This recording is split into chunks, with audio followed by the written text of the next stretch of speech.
எங்களோட இரையச்சத்தை பொறுத்து தான் நோய் நிவாரணம் கிடைக்கும். நாங்களே அறக்குறை இரையச்சம் அறக்குறை ஈமான்ல இருந்து கொண்டு ஓதி ஊதி தடவினோடனே உடனடியாக எங்களுக்கு நோய் நிவாரணம் கிடைக்கும் என்று எதிர்பார்க்கலாம். நோய் நிவாரணம் என்பது என்னென்று விலகி போகலை. ஃபர்ஸ்ட் சில பேர் ஓதுவாங்க, அத்தியாயங்களை ஓதி தடவி கொள்வாங்க, சோமாக ஏ என்ற கடவுள் கிட்ட ஏ என்ற பக்தர் போறாரு. இது பி என்ற பக்தர் கிட்ட பி என்ற கடவுள் பேசினது. ஏ பக்தர் சொல்றாரு ஏ கடவுள் கிட்ட, கடவுளே இந்த பி என்ற பக்தர் இருக்கிறாரே அவர் எனக்கு தர வேண்டிய சில காசு பணம் இருந்துச்சு, இது தராம விட்டதுனாலதான் அவனுடைய சொத்தை நான் அபகரித்தேன். நான் கூடையாவது அடுத்தேன், அவனுக்கு பாடம் முடிச்சு கொடுக்கணும். ஆனா அவன் இப்ப என்னை அழிப்பதற்காக முயற்சி செய்து கொண்டிருக்கிறான், நீதான் என்னை காப்பாற்ற வேண்டும் என்று சொல்லி அவனுடைய கடவுள் கிட்ட பி கடவுள் கிட்ட சொல்றான். ஏ கடவுள் கிட்ட காப்பாற்ற சொல்லி கோரிக்கை, பி கடவுள் கிட்ட அழிக்க சொல்லி கோரிக்கை. ரெண்டு கடவுள்களுக்கும் ரெண்டு பக்தரும் ரொம்ப நெருக்கமானவர்கள். ரெண்டு கடவுளும் ரெண்டு பக்தருடைய பிரார்த்தனைகளையும் அங்கீகரித்தால் என்ன நடக்கும்?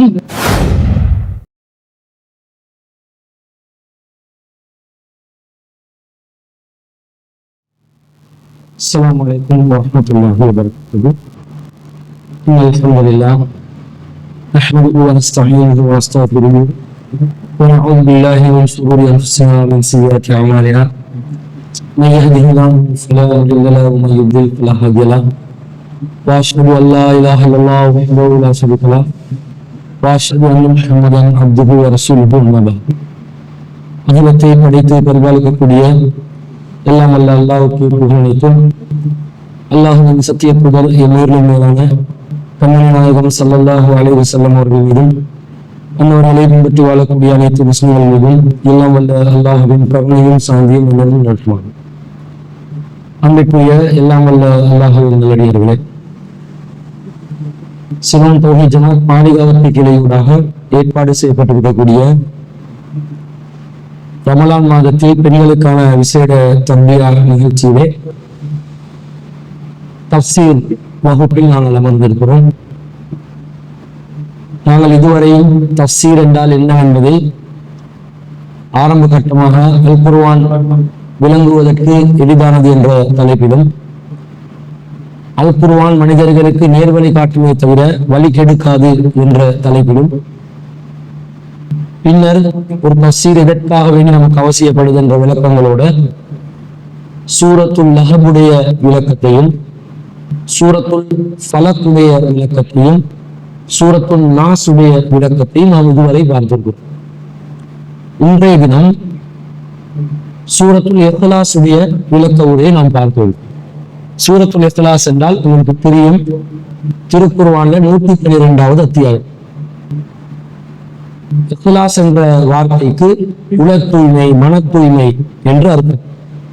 அப்போ உள தூய்மை, மன தூய்மை என்று சொன்னால் இந்த உலகத்துல ஒரே ஒரு கடவுளை மாத்திரம் ஏற்றுக்கொள்வதனால், மூட நம்பிக்கைகளிலிருந்து விடுபடுவதனால், இறைவனுக்கு இணை கற்பித்தல் என்ற இந்த கொடிய பாவத்திலிருந்து நாங்கள் விடுபடுவதனால் நம்முடைய உள்ளத்தை நாம் தூய்மைப்படுத்திக் கொள்வதுதான் சூரத்துல் இஹ்லாஸுடைய அர்த்தம். என்ன இஹ்லாஸ் என்று தலைப்பு இருக்குது, ஆனா கண்டென்ட்டை பார்த்தா அல்லாஹ்வை பத்தி இருக்குது.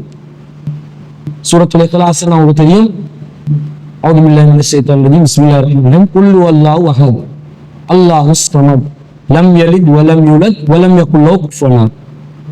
வசனங்களையும் நபியே நீங்கள் சொல்லுங்கள், அல்லாஹ் என்றால் அவன் ஒருவனே, அவன் தேவைகள் அற்றவன், அவன் யாரையும் பெறவும் இல்லை, யாருக்கும் பிறக்கப்படவும் இல்லை, அவனுக்கு நிகராக யாரும் இல்லை என்று அல்லாஹ்வை பத்தி தான் சொல்லுது.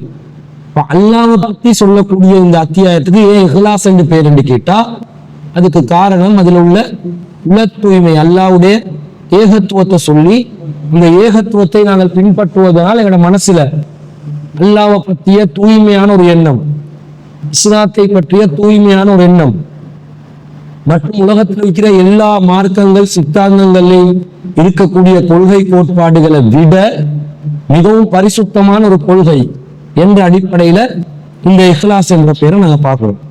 மொத்தம் 4 வசனங்கள் இருக்குது. அந்த 4 வசனங்களும் சின்ன சின்ன வசனங்களாக இருந்தாலும் மிகவும் ஆழமான ஒரு கருத்தை இந்த குர்ஆன் அத்தியாயம் சொல்லுது. அதனால இந்த குர்ஆன் அத்தியாயத்துடைய விளக்கத்தையும் நாங்கள் பார்க்க வேண்டும். இந்த குர்ஆன் அத்தியாயம் சூரா எங்க அருளப்பட்டது, மக்காவிலா மதீனாவிலா என்ற ஒரு கருத்து வேறுபாடு சமூகத்துல இருக்குது. பெரும்பாலும் திருக்குர்ஆனை பின்பற்றக்கூடிய இடங்கள்ல இது மக்கி சூரா என்று பின்பற்றுவாங்க. நாங்க அதையும் விளங்கி வச்சிருக்கோம். மக்காலயா மதீனாவிலேயான்றது அருளப்பட்டதுக்கு ஆதாரம் இருக்கணும். எங்க அருளப்பட்டதுன்றதுக்கு ஆதாரம் இருக்கணும். ஒரு குர்ஆன் வசனம் கண்டிப்பா வந்து மக்கால அருளப்பட்டிருக்கணும் அல்லது மதீனால அருளப்பட்டிருக்கணும். நஜ்ஜாசா அபிசீனியால அருளப்பட்டிருக்குமா? இல்ல. ஏன்டா ரசூலுல்லாஹ் அபிசீனியால வாழல.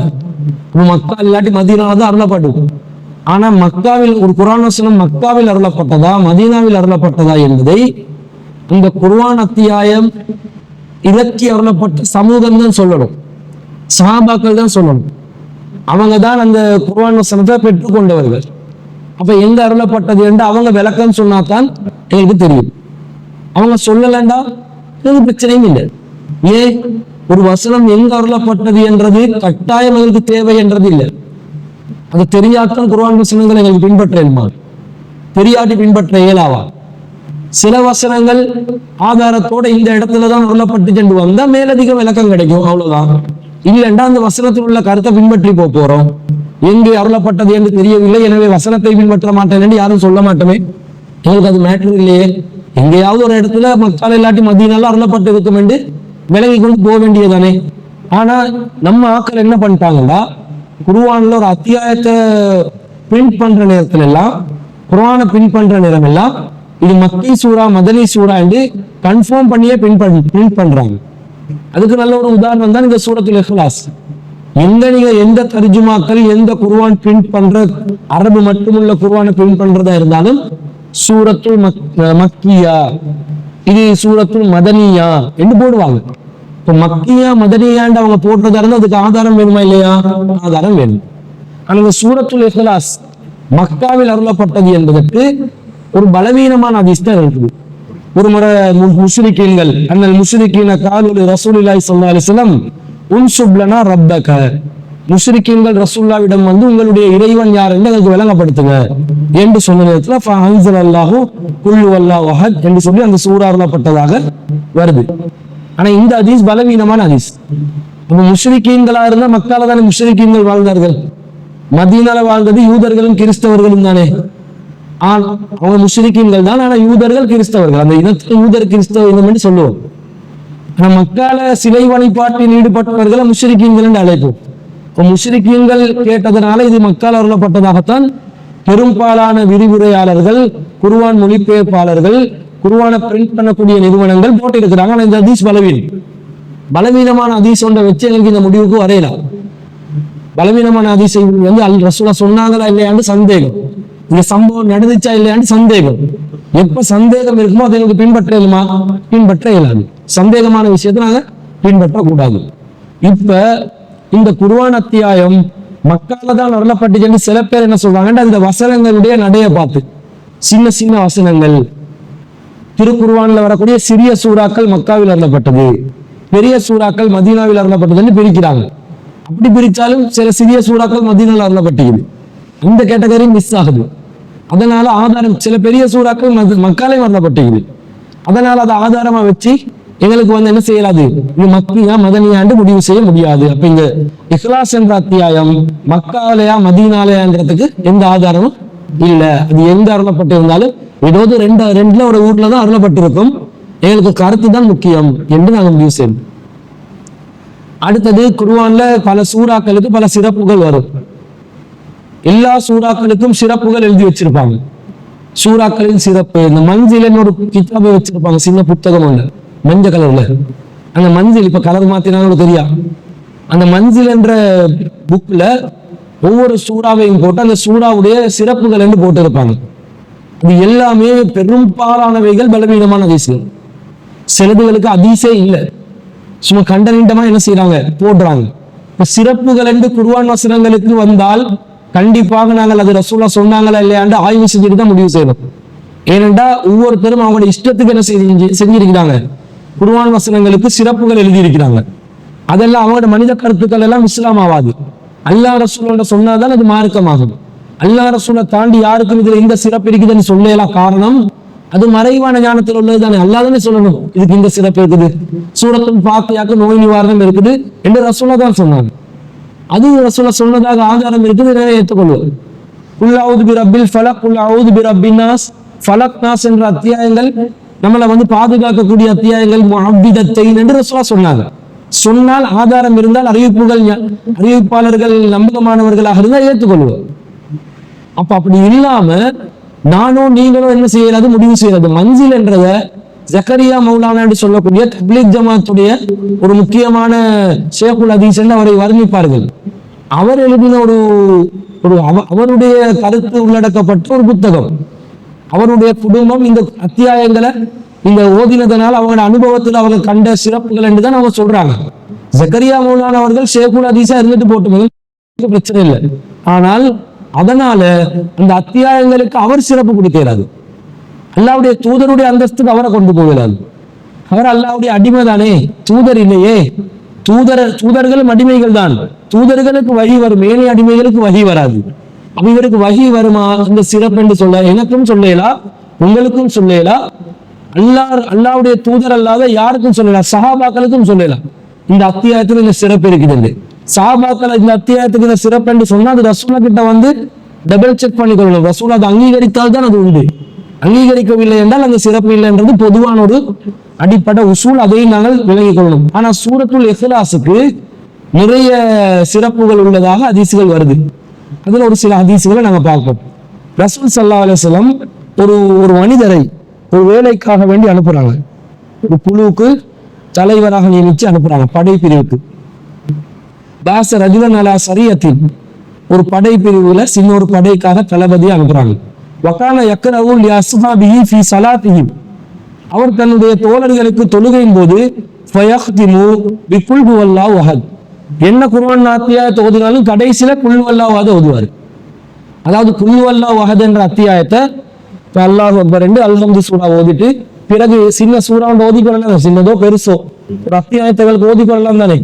இப்ப உதாரணத்துக்கு அவர் தபாரக் அல்லதி ஓதினார்னு வைங்களே, சூரத்துல் முல்க் தபாரக் அல்லதி பியதில் முல்கு வஅலா குல்லி ஷைஇன் கதீர் என்ற அத்தியாயத்தை ஃபுல்லா ஓதிட்டு பிறகு மீண்டும் என்ன செய்வாரு, குல் ஹுவல்லாஹு அஹத் அல்லாஹுஸ் ஸமத் லம் யலித் வலம் யூலத் வலம் யகுல் லஹு குஃபுவன் அஹத் இப்படி ஓதுவாரு.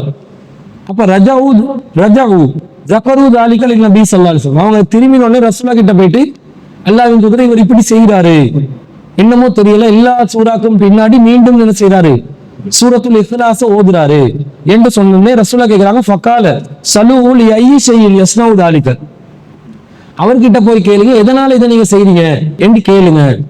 கேட்டோடனே அவர் சொல்றாரு, ஃபகால அன்னஹா சிஃபத்துர் ரஹ்மான், அது ரஹ்மானுடைய சிஃபத் உள்ளடக்கப்பட்ட ஒரு சூறா, அல்லாஹ்வோட பண்புகள் அதுல இருக்குது. அல்லாஹ் ஒருவன், அல்லாஹ் தேவைகள் அற்றவன், பிறக்க இல்ல, அவன் யாரையும் பெற்றெடுக்கப்படவும் இல்லை, யாராலும் பெற்றெடுக்கப்படவும் இல்லை, அவனை போல யாரும் இல்லை என்ற அல்லாஹ்வுடைய ரஹ்மானுடைய பண்புகள் அதுல சொல்லப்படுது.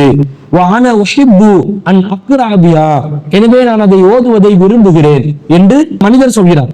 அப்ப ரசூல் ஸல்லல்லாஹு அலைஹி வஸல்லம் சொல்றாங்க, அக்பிருஹு, அப்படியா சொன்னாரு, அவருக்கு நீங்கள் இதை அறிவித்து விடுங்கள், அன்னல்லாஹ் யுஹிப்புஹு, அல்லாஹ்வும் அவரை விரும்புவதாக சொல்லுங்கள். எப்படி சிறப்பு! யாரு சூரத்துல் இஹ்லாஸ குல் ஹுவல்லாஹு அஹத் என்ற சூறாவை விரும்புறாங்களோ அத்தகையவர்களை அல்லாஹ்வும் விரும்புகிறான் என்றது இந்த செய்தியிலிருந்து எங்களுக்கு விளங்குது. இது புகாரில 7375வது செய்தி. இது ஒரு சிறப்பு. அதே போன்று இன்னொரு மனிதர் அபூ ஹுரைரா ரலியல்லாஹு அன்ஹு அவர்கள் ஒரு பயணம் வெளியில வரும்போது அவர் ஒரு மனிதரை சந்திக்கிறார். யகூல் அக்பல்து மா ரசூலில்லாஹி ஸல்லல்லாஹு அலைஹி வஸல்லம் ஃபஸமிஅ ரஜுலன், நான் ரசூலுல்லாஹ் பார்க்கிறதுக்காக வெளியே வந்தேன். ஒரு மனிதர் குர்ஆன் ஓதி கொண்டிருந்தார். ஃபஸமிஅ ரஜுலன் யக்ரவு குல் ஹுவல்லாஹு அஹத் அல்லாஹு அஹத் குல் ஹுவல்லாஹு அஹத் என்ற அத்தியாயத்தை அல்லாஹுஸ் ஸமத் லம் யலித் வலம் யூலத் வலம் யகுல் லஹு குஃபுவன் அஹத் என்று ஓதி கொண்டிருந்தார். ஃபகால ரசூலுல்லாஹி ஸல்லல்லாஹு அலைஹி வஸல்லம், இவர் இது அடிக்கடி ஓதிக்கொண்டு இருக்கிறத பார்த்து இவர் ரசூலுல்லாஹ் கிட்ட போயிட்டு கேட்கிறார், அல்லாஹ்வின் தூதரே இவர் ஓதிக்கொண்டு இருக்கிறாரு, எப்ப பார்த்தாலும் இந்த குல் சூராவை தான் ஓதிக்கொண்டிருக்கிறாரு, என்ன விஷயம் என்று கேட்டதுக்கு ரசூலுல்லாஹ் சொல்றாங்க, வஜபத், அவர் அடைந்து கொண்டார், அவருக்கு உறுதியாகி விட்டது என்று சொல்றாங்க. ஃபஸஅல்துஹு மாதா யா ரசூலல்லாஹ், ரசூலுல்லாஹ் கிட்ட நான் கேட்டேன், அல்லாஹ்வின் தூதரே அவர் எதை அடைந்து கொண்டார் என்று கேட்டேன். அதற்கு ரசூலுல்லாஹ் சொன்னாங்க, அல் ஜன்னா, சொர்க்கத்தை அடைந்து கொண்டார். இப்ப யாரு ரிப்பீட்டடாக சூரத்துல் இக்லாஸ் ஓதிக்கொண்டே இருப்பார்களோ அவர்களுக்கு சொர்க்கம் உறுதியாகிவிடும். எப்படி சிறப்பு! நீங்க பெரிய பக்கரா அத்தியாயங்கள் ஓதணும், நன்மை கிடைக்கும். இது ஷார்ட்கட் ஒன்று.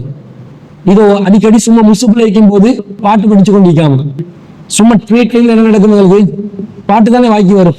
காதுல கேட்கிற பாட்டெல்லாம் என்ன செய்யும், வாய்க்கு வரும். இந்த மாதிரி பாடல்களை நாங்க பாடிக்கொண்டிருக்காம என்ன செய்யலாம், எங்களுக்கு இந்த மாதிரி சின்ன அத்தியாயம் மனப்பாடம் இருக்குது எங்களுக்கு, அதை ஓதிக்கொண்டா ரிப்பீட்டடாக எங்களுக்கு சொர்க்கம் உறுதியாகும் என்றது விளங்குது. இது நசாயில 984வது செய்தி. அதே மாதிரி இன்னொரு நேரத்துல ஒரு மனிதர் இன்னி உஹிப்பு ஆதிஹி சூரா, ரசூலுல்லாஹ் கிட்ட வந்து சொல்றாரு, அல்லாஹ்வின் தூதரே எனக்கு இந்த சூரா ரொம்ப விருப்பம். குல்லு அல்லாஹ் வஹத், குல்லு அல்லாஹ் வஹத் என்ற சூரத்துல் இக்லாஸ எனக்கு ரொம்ப விருப்பம் என்று சொன்னோடனே ரசூலுல்லாஹ் சொல்றாங்க, ஹுப்புக இய்யாஹா அத்கலகல் ஜன்னா. அப்படியா, உங்களுடைய இந்த விருப்பத்தின் காரணமாக நீங்க சொர்க்கத்துக்கு நுழைந்து கொள்வீர்கள் அப்படின்றாங்க. சூரத்துல் இக்லாஸ் உங்களுக்கு விருப்பம் என்றால் நீங்க சொர்க்கத்துக்கு போகலாம், இதனூடாகவே சொர்க்கத்துக்கு நுழையலாம் என்ற செய்தியை முஸ்னத் அஹ்மதுல 11982வது செய்தியாக நாங்கள் பார்க்கிறோம். அதே போன்று இந்த சூராவுக்கு இன்னொரு சிறப்பு இருக்குது. ஒரு முறை ரசூல் ஸல்லல்லாஹு அலைஹி வஸல்லம் சொல்றாங்க, அக்ராவு அலைக்கும் சுல்சல் குர்ஆன், உங்களுக்கு குர்ஆன்ல 3ல ஒரு பகுதியை ஓதி காட்டட்டுமா என்று கேட்கிறாங்க. 1/3 குர்ஆன்ல ஓதி காட்டட்டுமா என்று கேட்கிறாங்க. ஓதி காட்டட்டுமா என்று கேட்டு ஃபக்கரா குல் ஹுவல்லாஹு அஹத் அல்லாஹுஸ் ஸமத் ஹத்தா ஹத்தமஹா, அப்படி சொல்லிட்டு ரசூலுல்லாஹ் குல் சூராவை கடைசி வசனம் வர காட்டுல ஓதினாங்கன்னு வருது. குல் ஹுவல்லாஹு அஹத் என்ற சூராவை கடைசி வசனம் வர காட்டுல ஓதினாங்க. அப்ப இந்த 4 வசனங்கள் குர்ஆன்ல 1/3 3ல ஒரு பங்கு. இப்ப நீங்க குர்ஆன்ல 3ல ஒரு பங்கு ஓதணும் என்றா என்ன செய்யணும், டெய்லி குல் சூராவை ஓதலாம். அவ்வளவு ஒரு சிறப்பு. இது முஸ்லிம்ல 1479வது செய்தி. ஒரு முறை ரசூல் ஸல்லல்லாஹு அலைஹி வஸல்லம் கேக்குறாங்க சஹாபாக்கள் கிட்ட, அயஹ்ஜு அஹதுக்கும் அய்யக்ரா ஃபீ லைலத்தின் சுல்சல் குர்ஆன், உங்களை யாருக்காவது ஒரு இரவுல குர்ஆன்ல 3ல ஒரு பங்கு ஓத இயலுமா, 3ல ஒரு பங்கு ஓத இயலுமான்னு கேக்குறாங்க. அதுக்கு சஹாபாக்கள் கேக்குறாங்க, வ கைஃப யக்ரவு சுல்சல் குர்ஆன், குர்ஆன்ல 3ல ஒரு பங்கு எப்படி ஒரு இரவுல ஓதுறது அல்லாஹ்வின் தூதர்னு கேக்குறாங்க. இப்ப ரசூலுல்லாஹ் சொல்றாங்க, குல் வல்லாஹு அஹத் தஅதிலு சுல்சல் குர்ஆன், குல் வல்லாஹு அஹத் ஓதுறது இது குர்ஆன்ல 3ல ஒரு பகுதிக்கு சமமானது என்றாங்க. எவ்வளவு ஒரு சிறப்புன்னு பாருங்க. வெறுமனே 4 வசனங்கள். குர்ஆன்ல எத்தனை வசனங்கள்?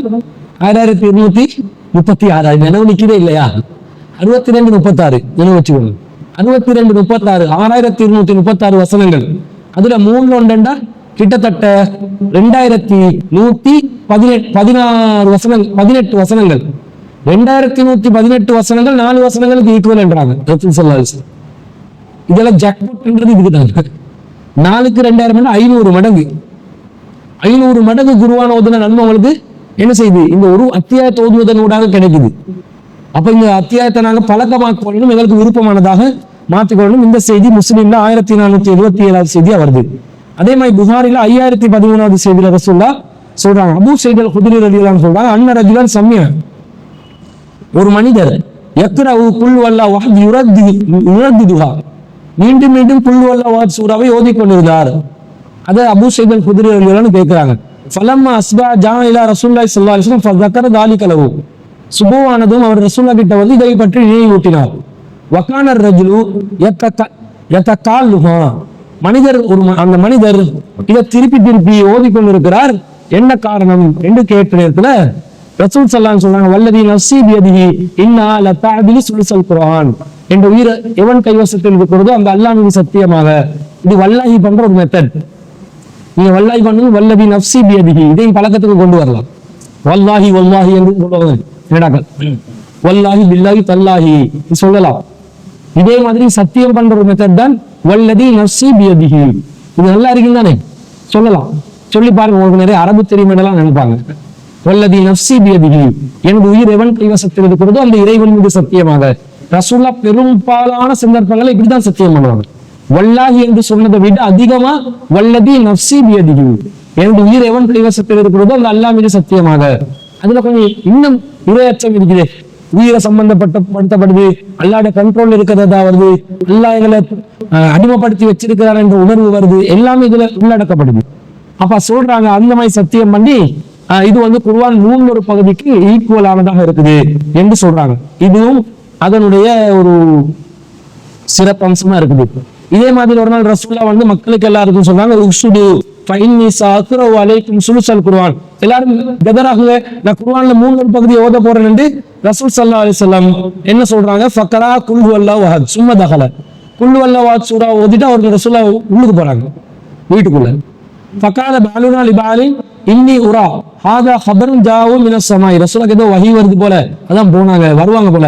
குர்ஆன்ல 3 பகுதி ஓதுறேன்னு சொன்னாங்களா இல்லையா? ஒரு 4 வசனத்தை ஓதிட்டு போயிட்டாங்க, மற்றது ஓதுறதுக்காக வருவாங்கன்னு வெயிட் பண்ணிட்டு. பிறகு ரசூல் ஸல்லல்லாஹு அலைஹி வஸல்லம் அவர்கள் சும்மா ஹரஜ நபியுல்லாஹி ஸல்லல்லாஹு அலைஹி வஸல்லம் பிறகு வாராங்க. இன்னி குல்து லகும் ஸஅக்ரஉ அலைக்கும் சுலுஸல் குர்ஆன்.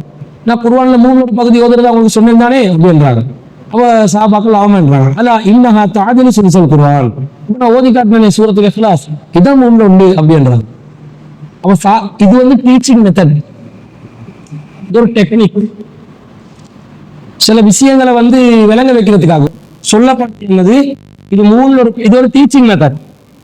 கேள்வியை கேட்டு சிந்தனையை தூண்டி கொஞ்சம் அவங்கள யோசிக்க வச்சு டைம் கொடுத்து அந்த இடத்துல டீச்சர் அப்சென்ட் ஆகும். சைக்காலஜிக்கல் அவங்க மூளையை கசக்கி பிழிகிறதுக்கு இடம் கொடுக்கணும். கொஞ்சம் அப்சென்ட் ஆகிட்டு திரும்ப பர்சன்ட் டீச்சருக்கு சோம்பரமா இருந்தா கேள்வியை கேட்டு கண்டிட்டு போயிட்டு வந்து என்ன செய்யலாம், இப்படி செய்யலாம்.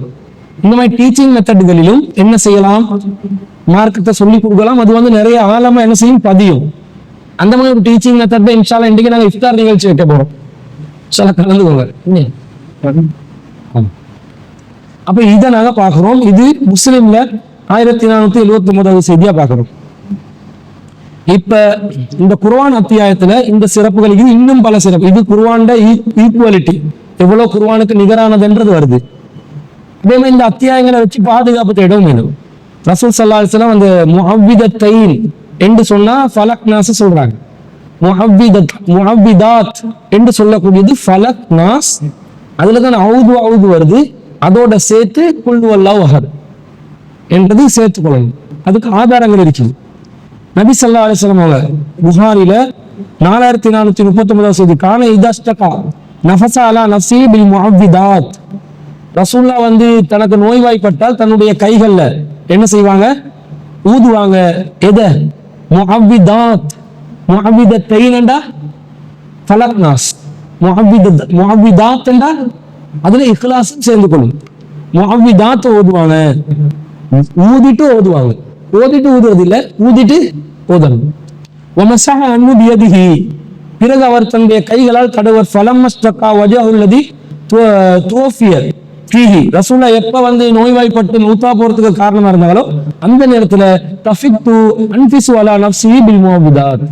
நான் வந்து ரசூலுக்கு முஅவ்விதாத் ஓதி ஏண்ட கையில ஓதி ரசூலோட மேல தடவினேன்.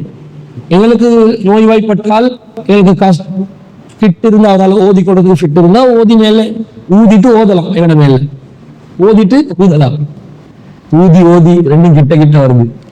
அதே மாதிரி இன்னொருத்தருக்கு நோய்வாய்ப்பட்டா ஊதிட்டு அவர்கிட்ட மேல என்ன செய்யலாம், ஓதலாம். ஓதிட்டு தடவலாம். அப்ப இதை நெருங்கிய உறவுக்காரர்கள் தான் செய்யணும். இதை நாங்க பார்த்துக்கணும். இது புகார்ல வருது. அடுத்தது நபி ஸல்லல்லாஹு அலைஹி வஸல்லம் அன்ன ரசூலுல்லாஹி ஸல்லல்லாஹு அலைஹி வஸல்லம் கான இதஸ்தகா யக்ரா அலா நஃப்ஸி முஅவ்விதாத் வ யுன்ஃபிசு ஃபலம்மஸ்தத வஜஹு குன்து அக்ரா அலைஹி. அதே செய்திதான் இது புகார்ல 5014ல வருது. அப்ப முஅவ்விதாத் என்ற அத்தியாயங்களை இந்த மாதிரி ஓதணும். நோய்வாய்ப்பட்டா ஓதிக்கணும். எங்கட இறையச்சத்தை பொறுத்து தான் நோய் நிவாரணம் கிடைக்கும். நாங்களே அறக்குறை இறையச்சம் அறக்குறை ஈமான்ல இருந்து கொண்டு ஊதி தடவினோடனே உடனடியாக எங்களுக்கு நோய் நிவாரணம் கிடைக்கும் என்று எதிர்பார்க்கலாம். நோய் நிவாரணம் என்றது என்னென்று விலகி போகலை. ஃபர்ஸ்ட் சில பேர் ஓதுவாங்க அத்தியாயங்களை, ஓதி தடவி கொள்வாங்க. சோமாகுமா? சோமவாது. அப்ப இந்த அத்தியாயத்துக்கு அந்த சிறப்பு இல்லையா என்று கேள்வி வரும். உங்களுக்கு அந்த டவுட் வருதா? இப்ப என்ன கேள்வி? என்ன செய்யுது? சில குர்ஆன் அத்தியாயங்களை ஊதி தடவுடுது. ஊதி தானே பழகுது. இப்ப ஊதி மாறும்போது குழம்புது. ஊதி தடவு பழக்கம். ஆனா நிவாரணம் கிடைக்குது, சரியான நிவாரணம் கிடைக்குது. ஊதுறோம், நிவாரணம் கிடைக்கல. கேன்சர் நோயாளி, அவரும் நோயாளி தானே. புல் சூறாவை ஊதி ஓதுறாரு, அவருக்கும் என்ன செய்யல, நிவாரணம் கிடைக்கும். இதுக்கு நிவாரணம் இல்லைண்டாகுமா? ஏன் நிவாரணம் இருக்கிறதுனால தானே ஊதி ஓத சொல்றாங்க. நிவாரணம் இல்லைன்னு ஆகணும். என்ன பதில் சொல்லுங்க பாபு? உங்களோட மூளையை கசக்கி பிடிக்க பாபு. பசங்க கேபினெட்டுக்குள்ள வைக்கக்கூடாது, மூளையை யூஸ் பண்ணணும். பிராண்ட் நியூவா மூளை வைக்கக்கூடாது. பிராண்ட் நியூவா எல்லாம் இருக்கலாம், மூளை மட்டும் இருக்கக்கூடாது. மூளை ஃபுல்லா ஒர்க் பண்ணணும், பட்டி அடிக்கணும் மூளையை. அப்பதான் அது ஃப்ரெஷ்ஷா வேலை செய்யும். மூளை இப்படி ரவுண்ட் டவுனா தான் நிற்கும். கோல் மாதிரி வட்டம் வட்டம் நரம்பு தான் எல்லாமே. அந்த மூளை வைக்கிற நரம்பு எடுத்து இந்த பூமியை 10,000 தடவை சுத்தலும் ஒருத்தன் மூளை நரம்பு எடுத்து இப்படி பெரிய எவ்வளவு ஜிப் பண்ணி எவ்வளவு சீல்டா வச்சா இதான் எல்லாம் இந்த சென்சர் எல்லாமே இங்க தானே இருக்குது, எல்லாம் ஒர்க் பண்ணுது. அது கம்ப்யூட்டரை மிஞ்சின ஒரு கம்ப்யூட்டர், சரியான ஸ்பீட், கம்ப்யூட்டரை விட ஸ்பீட் மூளை. கம்ப்யூட்டரை தோக்கடிச்சவங்க செஸ்ல. காரணம் என்ன? கம்ப்யூட்டரை விட மூளை ஸ்பீட். ஒரு இயந்திரத்தை விட வேகம் என்ற ஒரு அற்புதமான ஒன்று, அதை கசக்கணும். அது இப்படி ரவுண்ட் டவுன் ஆகிக்குதான். அந்த ரவுண்ட் டவுன் இப்படி சேர்க்கால சுத்தணும். சுத்தினாதான் அது வேலை செய்தல் அர்த்தமா. எகடாக்கள்ல ஃப்ரிட்ஜ்ல வச்ச மாதிரி கல்லாவிக்குது. கல்லாவிக்கிறதுனால சுத்தம் இல்லை. நிறைய பேருக்கு சளி முடிச்சுக்கிட்டாங்க. அந்த சளி மூளையும் கட்டி மூளை சளி அதை அப்படியே இறுக்கி வச்சு மல்லக்கடை பிடிச்சி அதை சுத்த வைக்கணும். சுத்த வைக்கிறதுக்கு நல்ல ரத்த ஓட்டம் வேணும். நல்ல என்ன செய்யணும்? மூளைக்கு ரத்தம் குடிக்கணும். சைனாக்காரன் எல்லாம் என்ன பண்ணுவாங்க, ஜப்பான்காரன் எல்லாம் ஒரு நாளைக்கு அரை மணி நேரம் தலையால நின்று கொள்வாங்க. எங்களுக்கு தலையால நிக்கிறதுக்கு உடம்பு பாருமே, நின்றா குடல் எல்லாம் வெளியே வந்துடும். நின்று அந்த பொம்பளை இருந்தா ஆம்பளை இருந்தாலும் நிக்கலாம் தானே. அவங்க வீட்டுக்குள்ள கட்டில ஏறி களத்தொடைச்சு கொள்ளாதீங்க போயிட்டு. அதுக்கு நான் பொறுப்பு இல்லை. நீங்க வௌவால் மாதிரி தொங்குறதா இருந்தா எங்கேயாவது தொங்கி கொண்டு மூளைக்கு ரத்தம் வரணும். குறைஞ்சபட்சம் சுஜூதுல நல்ல வலிமுறை சுஜூதுல இருக்கிறது. பேலன்ஸான செய்யும், ரத்தம் போகும். அரை மணி நேரம் ரத்தம் போகும். அந்த கண்ணு செவக்கணும், அந்த அளவுக்கு ரத்தம் வரணும். அதோட கொஞ்சம் அப்படி நடக்கக்கூடாது. எழுப்பி அரை மணி நேரம் இருக்கு கஷ்டம். நான் A லெவல் செய்யறதுனால நான் டெய்லி அரை மணி நேரம். இப்படி மெமரி பவர் எப்படி தெரியுமா? A லெவல் மனப்பாடம், சிலபஸே மனப்பாடம். எவன் கேட்டாலும் நான் மனப்பாடத்திலே சிலபஸ் சொல்லுவேன். எக்கனாமிக்ஸ் எல்லாம் சிலபஸ் மனப்பாடம். எனக்கு அக்கௌண்ட்ஸ் மனப்பாடமாக்க செய்யத்தானே வேணும். பிசினஸ் ஸ்டடீஸும் எக்கனாமிக்ஸ் காமர்ஸ் தானே செஞ்சேன். மனப்பாடத்துல சொல்லுவேன். கடும் ரிசல்ட்ஸ் அதுல அப்படி வேலை செய்ய மெமரி பவர் கூடும். அப்ப அந்த மெமரி அப்படி இருந்துட்டு அரை மணி நேரத்துக்கு தூரம் என்ன செய்யணும்னா தண்ணி குடிக்கணும். நல்லா நடக்கக்கூடாது. எழுப்பி ஒரு கிளாஸ் தண்ணியை குடிச்சு கொஞ்சம் ரிலாக்ஸ் ஆகி அந்த இறங்கி நிறத்துக்கெல்லாம் திரும்ப நார்மல் ஆகிறதுக்கு விட்டுட்டு அதுக்கு பிறகு வேலை செய்யணும். அடுத்தது கொட்டுக்கோலை வல்லரி தின்னணும். அதிகமா கொட்டுக்கோலை இருக்குது. நீங்க இப்ப படிச்சு முடிஞ்சு நாங்க இப்ப குடும்பத்தோட இருக்கிற வேண்டிய மெமரி மூளையை யூஸ் பண்ணாம வைக்கலாவே. மூளை யூஸ் பண்ணாம எரும மாடுதான் மனுஷன் இருக்கணுமே. நல்ல அழகான டிசிஷன்ஸ் எடுக்க வேண்டி வரும். குடும்பங்கள்ல சரியான தீர்மானங்கள், மாறு கருவி, புராண பாடமாக இருக்குது, அதிச பாடமாக இருக்குது. எவ்வளவு வேலை இருக்குது எங்களுக்கு. மூளையை கசக்க பிடிக்கிறதா இருந்தா மெமரி பவர் தேவை. அதுக்கு கொட்டுக்களை வல்லரி கூட தின்னணும். அப்ப உங்களோட சாப்பாட்டுல அதை மேக்சிமம் என்ன செய்யணும்? பயன்படுத்திக் கொள்ளணும். கீரை ஜாதிகள் தின்னா உடம்புக்கு ஆரோக்கியம். வல்லரிய தின்னீங்க, வல்லரி தானே கொட்டுக்கலை. வல்லரிய திண்டா உடம்புக்கு என்ன செய்யும்? மெமரி பவர் கூடும். அடுத்ததாக நீங்க என்ன பண்ணணும் வேண்டாம், மெமரியை வளர்க்கறதுக்கு சொல்லித்தாரேன். கஷ்டமெண்டா செய்ய, கஷ்டமெண்டா அப்படி குருவான வீசிங்க. இந்த பொட்டுக்கோலை ஒரு பிழையை எடுத்து, ஒரு செடி எடுத்து அதை கொஞ்சம் என்ன செய்யணும்? மரமா செடி, அது ஒரு செடி எடுத்து ஒரு வாசல வச்சு அதை வீட்டுல வச்சிடணும். பூ மரம் வைக்கிற மாதிரி வல்லரி மரத்தையும் வச்சிடணும். எல்லாம் பட் மரங்கள் இருக்குது தானே. அதால ஒரு வேவ் ஒன்று வருது, ஒரு கதிர் ஒன்று வெளியாகுது. அது மெமரிக்கு தேவை. வீட்டுல வைக்கிற இப்ப நீங்க உங்களோட வீட்டுல நோய்பட்டா கிருமிகள் நசுக்கிறதுக்கு ஒவ்வொரு வழி பண்ணுவீங்க தானே. டேப்லெட்ஸ்ல தான் பண்ணுவீங்க. இது இயற்கையானது. இதுகளை செஞ்சீங்க என்றாலும் என்ன செய்யும்? அந்த கிருமிகளை நசுக்கிறதுக்கு நீங்க எப்படி செடிகள் வைப்பீங்களோ அந்த மாதிரி வல்லரிய வச்சுக்கொண்டா அது ஒரு தேவைக்கு சாப்பிட்டும் கொள்ளலாம். உங்களோட மெமரியை கூட்டத்துக்குரிய ரேஸ் அதுல இருந்து வெளியாகும். இந்த ரேஸ், இந்த கதிர்கள் என்னோட உடம்புக்கு நல்ல ஆரோக்கியமானதாக அமையும். மெமரிக்கு ஸ்பெஷலா தேவை வேண்டியது. இதுகளை செஞ்சு கொண்டால் மெமரி பவர் என்ன செய்யும்? கூடும். அதை நாங்க பயன்படுத்திக் கொள்ளணும். இப்ப நான் கேட்க கேள்வி என்ன? மூளையை கசக்கி குளிக்க சொன்ன என்னது? இல்ல, மெமரி வேலை செய்யுது. மற்றவங்க யோசிக்கிறாங்க, கேள்வியே மறந்துடுச்சு. மெமரியை பத்தி பேசி எங்களோட மெமரி லொஸ் ஆகிச்சு.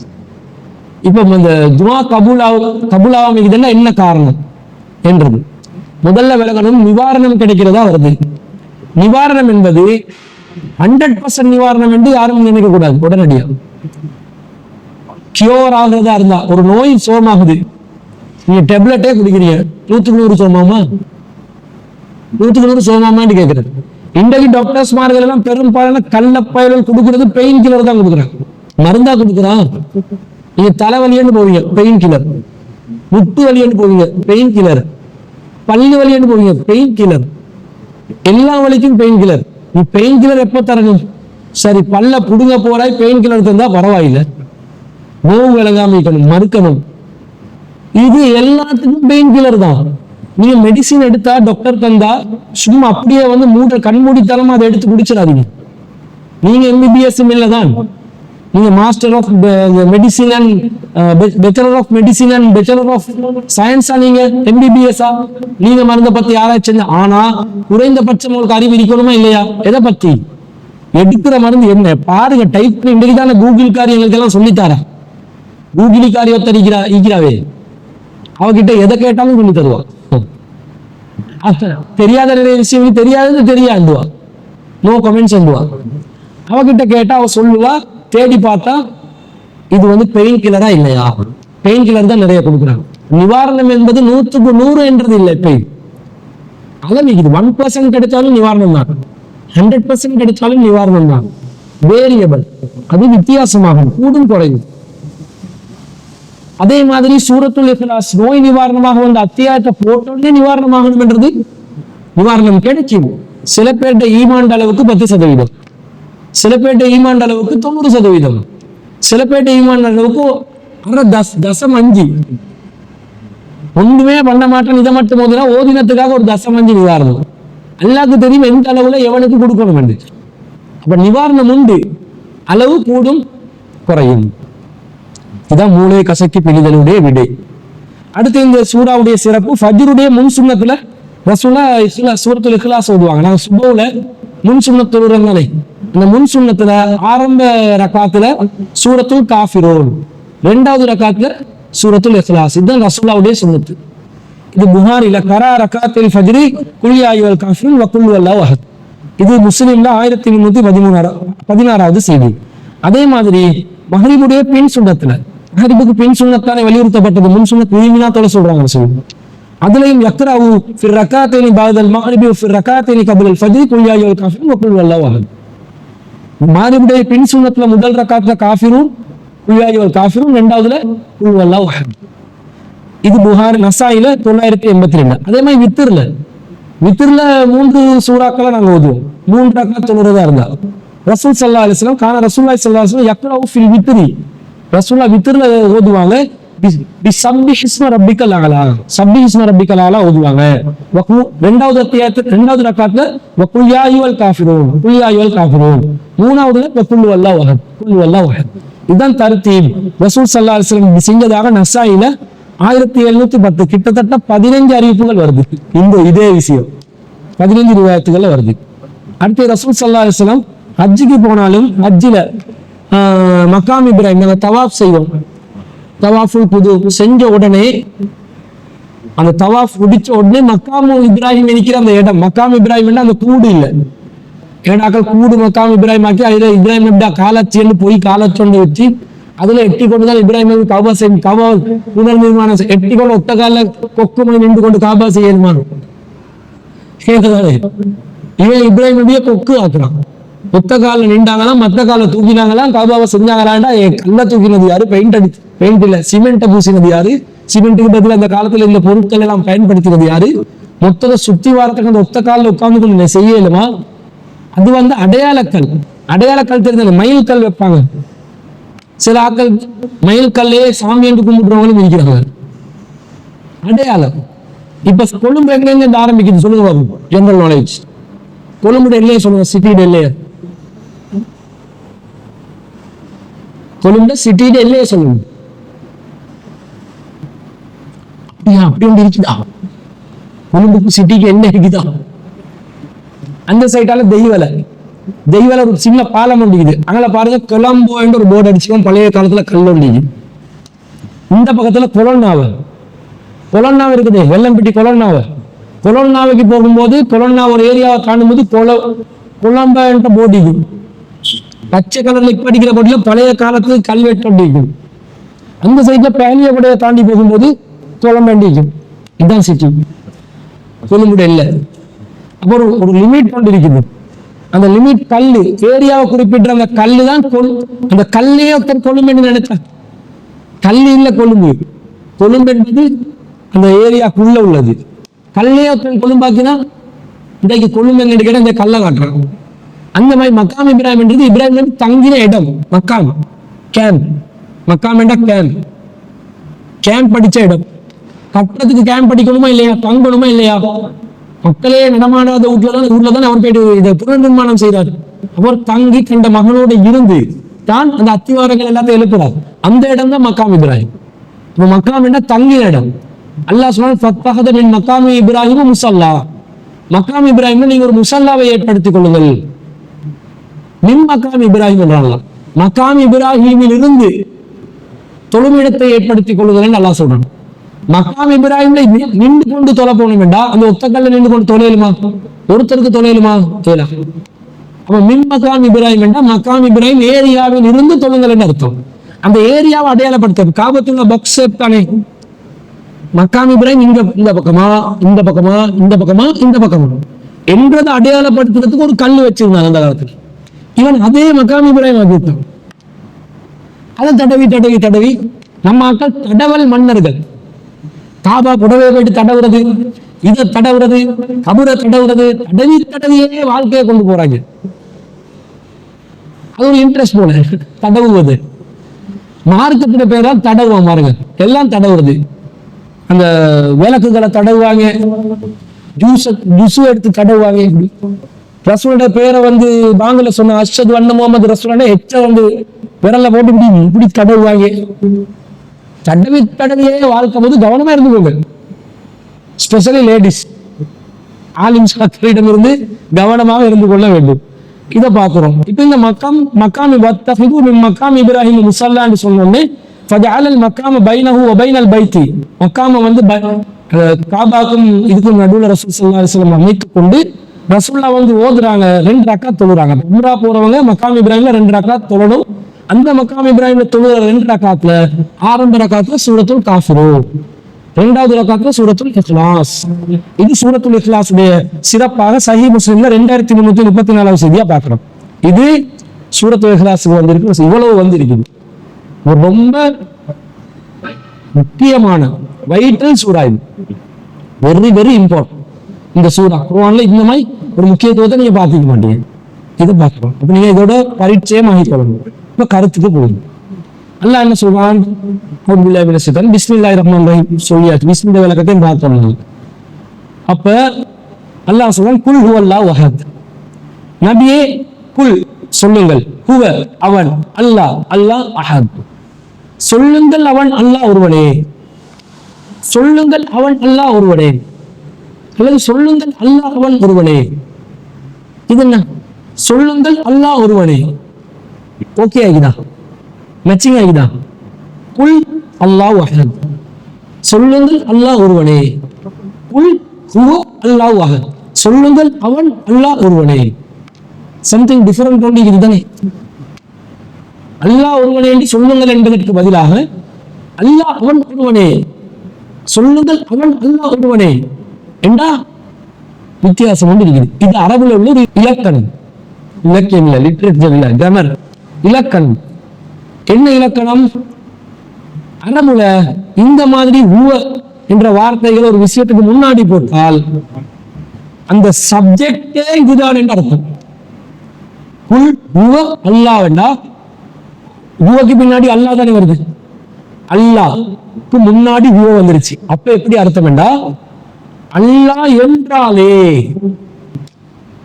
அல்லாஹ் என்ற விஷயம் வந்தாலே, அல்லாஹ் என்ற பேச்சு வந்தாலே அஹத் ஒருத்தன் தான். அல்லாஹ் அவன் ஒருவனே என்றது இல்ல, அல்லாஹ் என்பவனே ஒருவன் தான். அல்லாஹ் என்ற பேச்சு வந்தானே ஒருவன் தான். அல்லாஹ் என்ற கன்செப்ட் வந்தானே ஒருவன் தான். கடவுளின் பேரில் பேசப்பட்டால் ஒருமை மட்டும்தான் பேசப்பட வேண்டும், இருமை பன்மை கிடையாது. எப்படி ஆழமான சொல்லணும் பாருங்க. ஒருத்தன் தான் என்றதுதான் அதோட அர்த்தம். அது வித்தியாசமானதாக அது சொல்லப்படுறதை நாங்க பார்க்கிறோம். அல்லாஹ் என்றா அவன் ஒருத்தன் தான் என்றான், கடவுள் என்றா ஒருத்தன் தான். ஏன் 2 பேர் இருந்தா பிரச்சனையா, 3 பேர் இருந்தா பிரச்சனையா, பல பேர் பலரையும் வச்சிருக்கிறார்களே அது பிரச்சனையா என்று கேட்டால் ஆம், பிரச்சனை தான். அல்லாஹ் என்றா ஒருத்தன் தான் இருக்கணும். 2 பேர் இருந்தா என்ன நடக்கும்? 2 அல்லாஹ் இருக்கிறதா நினைப்போமே பேச்சு. அந்த அல்லாஹ் ஒரு நம்பர் 1 அல்லாஹ்க்கு அடியார்கள் இருப்பார்கள், நம்பர் 2 அல்லாஹ்க்கும் அடியார்கள் இருப்பார்கள். ஃபர்ஸ்ட்டுக்கு என்ன நடக்கும்? சண்டை வரும். கட்சி 2 கட்சி தானே. அல்லாஹ் ஒருவன் என்றதுக்கு ஒரு கட்சி, அல்லாஹ் இருவன் என்றதுக்கு ஒரு கட்சி. 2 கட்சியும் அடியார்கள் பக்த கோடிகள் என்ன செய்து கொள்வார்கள்? தங்களுடைய கடவுளை தான் மேலாக மதிப்பார்கள். கடவுளோட ஒரு கடவுளுடைய பக்தர்கள் அந்த கடவுளை பெருசா யோசிப்பாங்க, மற்ற கடவுளையும் கடவுளுடைய பக்தர்களையும் கண்டுகொள்ள மாட்டாங்க. அவனோட பக்தி இங்கே இருக்குது. அடுத்த கடவுளுடைய பக்தர்களும் அடுத்த கடவுளும் இந்த கடவுளையும் இந்த பக்தர்களையும் கண்டுகொள்ள மாட்டாங்க. சரி, கண்டுகொள்ளாட்டி என்ன பிரச்சனை இருக்குது? அவங்க இருக்க வேண்டியதானே, சும்மா இருக்க மாட்டாங்களே, விமர்சனம் செய்வார்களே. உனது கடவுளுக்கு என்ன சக்தி, உன் கடவுளுக்கு என்ன சக்தி, உன் கடவுள் பெரியவனா ஏன் கடவுள் பெரியவனா, கடவுள் என்றா சக்தி வாய்ந்தவனா இருக்கணுமா இல்லையா? இப்ப டெஸ்ட் பண்ணுவாங்க, கடவுள் சக்தி வாய்ந்தவன் டெஸ்ட் பண்ணுவோமா? டெஸ்ட் பண்ணலாம்.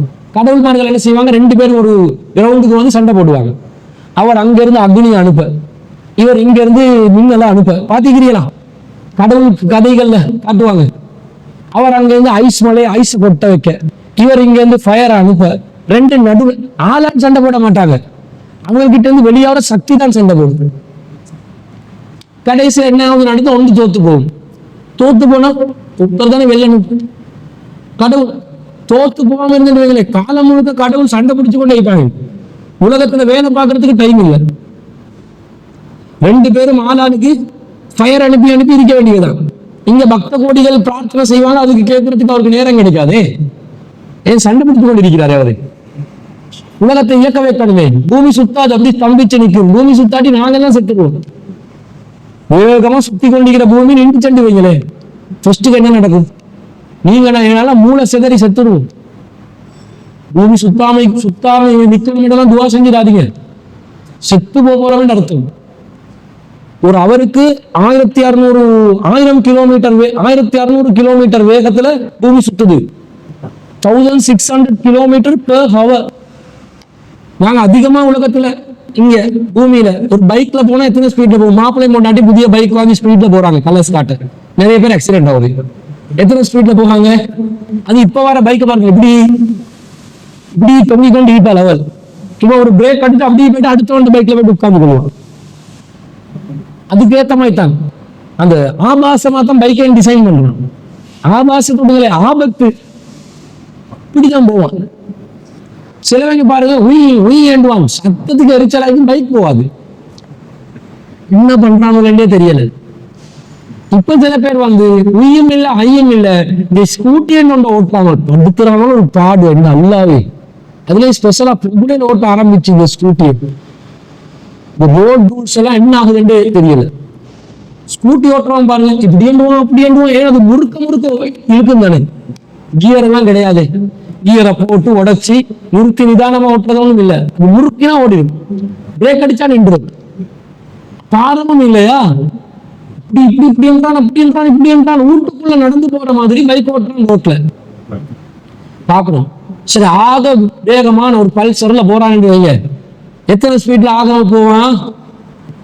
100 ஸ்பீட்ல போவானா? 120 140. எங்கட கிளை காரணத்தை இருக்கிறான் அவன் பண்ண. நீ கூட்டி போடாம பாருங்க, லேட் ஆகுது, நீ கூட்டி போங்கடான்றதுக்கு ஒரு ஊருக்கு இன்னொரு ஊர்ல இருந்து கூட்டி போலாம் 15 நிமிஷத்துல.